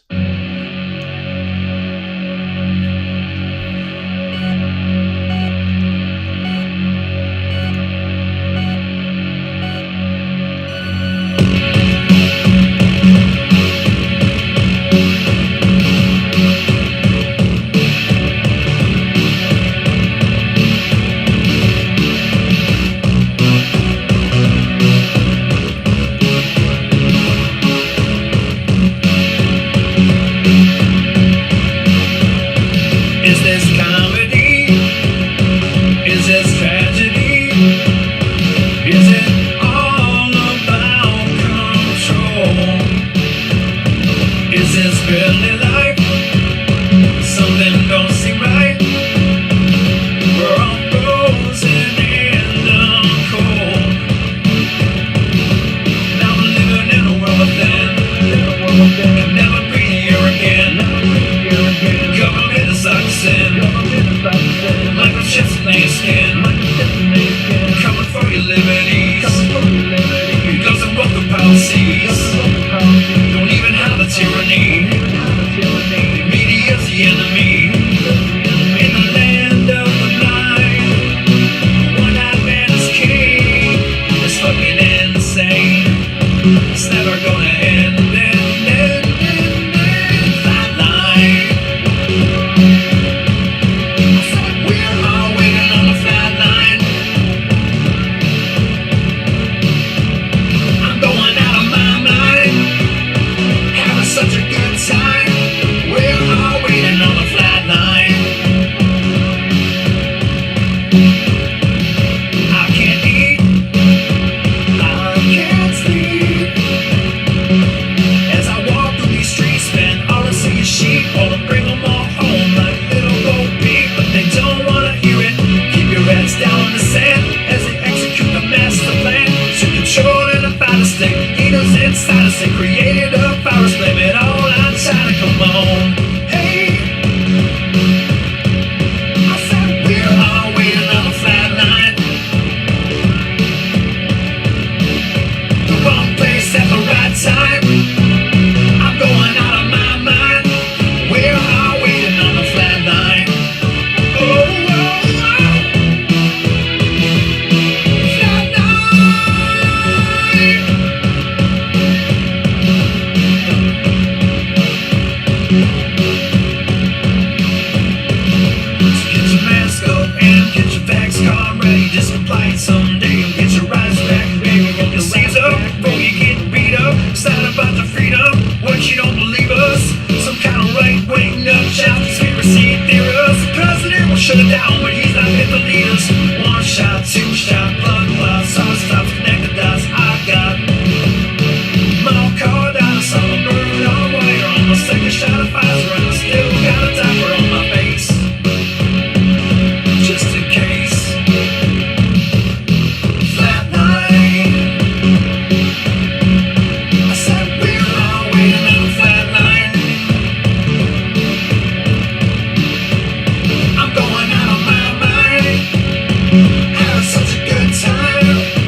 All right, True Seeker. If you like his song, I mean, his lyrics are right on point.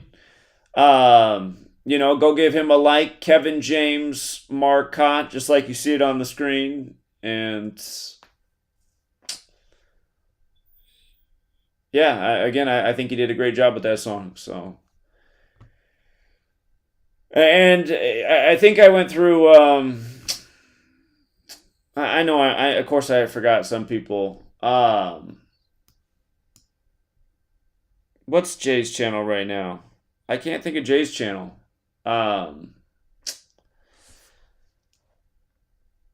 Oh, by the way, Gnostic Knowledge, Vanessa, she's the closest thing to audiobooks that I got. She read both of my books all the way through. She does other stuff too, Vanessa.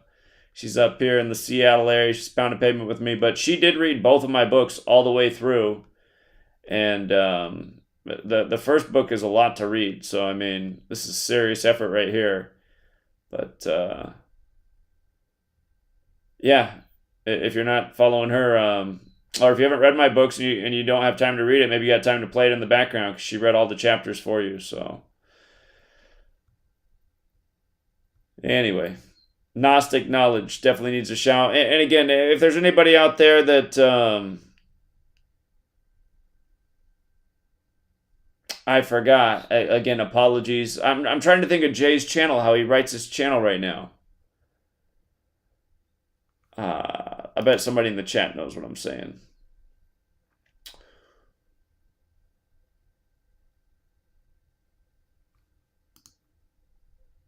Sarah, you are just donating like crazy. I gotta say thank you to the donors. Thank you, Sarah. You'll definitely get an autographed copy, and if you just send me when I haven't put out the email yet for ordering the book directly from me. And again, I'm not going to do any pre-orders. You can just order it when I have it. But people like Sarah Sutherland, just your name in the email, and you don't even need to send a payment. I'll just give me your address. Sarah's already paid for more than enough copies. Or I mean, she's already made so much in donations. I can send you a few books.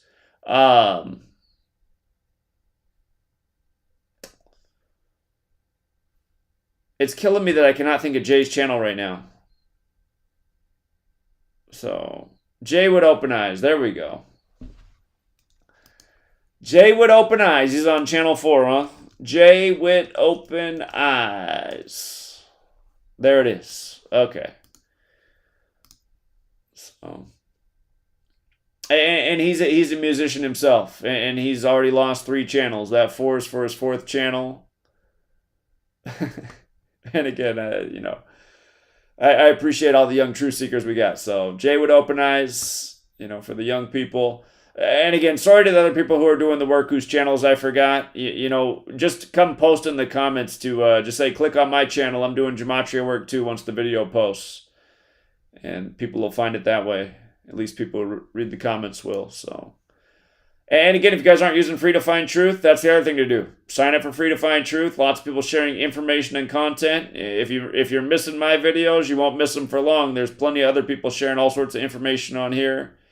And again, I will be posting on my website. I'll still be keeping up with the news while I write the book. It's just I won't be putting the time into to making the videos until I'm done with the book. So. And then before long, it's Oklahoma City, April 19th. I'm disappointed but not surprised that nobody else with the platform supported or promoted the event in the supposed truth community. But again, I think most of the truth community is a deception. I think most of them are here for solely money purposes. Just keeping up with tabloids, selling as much fear as the news media. Get my basement stacks before you can't get them anymore. I don't know how much longer this discount will last for. It's just like these people are just trying to profit off the evil and the scams. But hold on, I forgot to say thank you for the super chats as well. Apparently, I closed the window by accident for the people who donated. Well, we made $17 more in this live stream. Thank you very much. Let me pull up who those people were. $17. That's almost 4 gallons of gas these days. Let's see. Sarah Sutherland, who's been donating all day with a $10 donation. Thank you again. BM says, Zhang, New York City, September 11th, 22. I hope so. I really would like to be in New York on September 11th of this year. And if Oklahoma City's a hit and Sweet Lady sees that I can travel without somebody shooting me, I think she'll be on board for the September 11th, 2022 plan in New York. That is something that I have been intending to do this year. So appreciate the thought. Thank you. And Hess85 says, who can solve the series riddle? I don't know what riddle we're talking about. Who can solve the series riddle? Sorry, Hess, I didn't get it. I don't know what series we're talking about. It must have been something that was going on at the time in the stream when you posted it. I do appreciate the donation. Sorry I can't answer the question. But, next time, well, maybe post it on Free to Find Truth. So, all right, True Seeker, we'll leave it there for now. Again, thank you to everyone who hit the like. Thank you to everyone who tuned in tonight. Thank you for everyone who called in. And I appreciate everyone who shares the videos as well. And we'll leave it there. Till next time.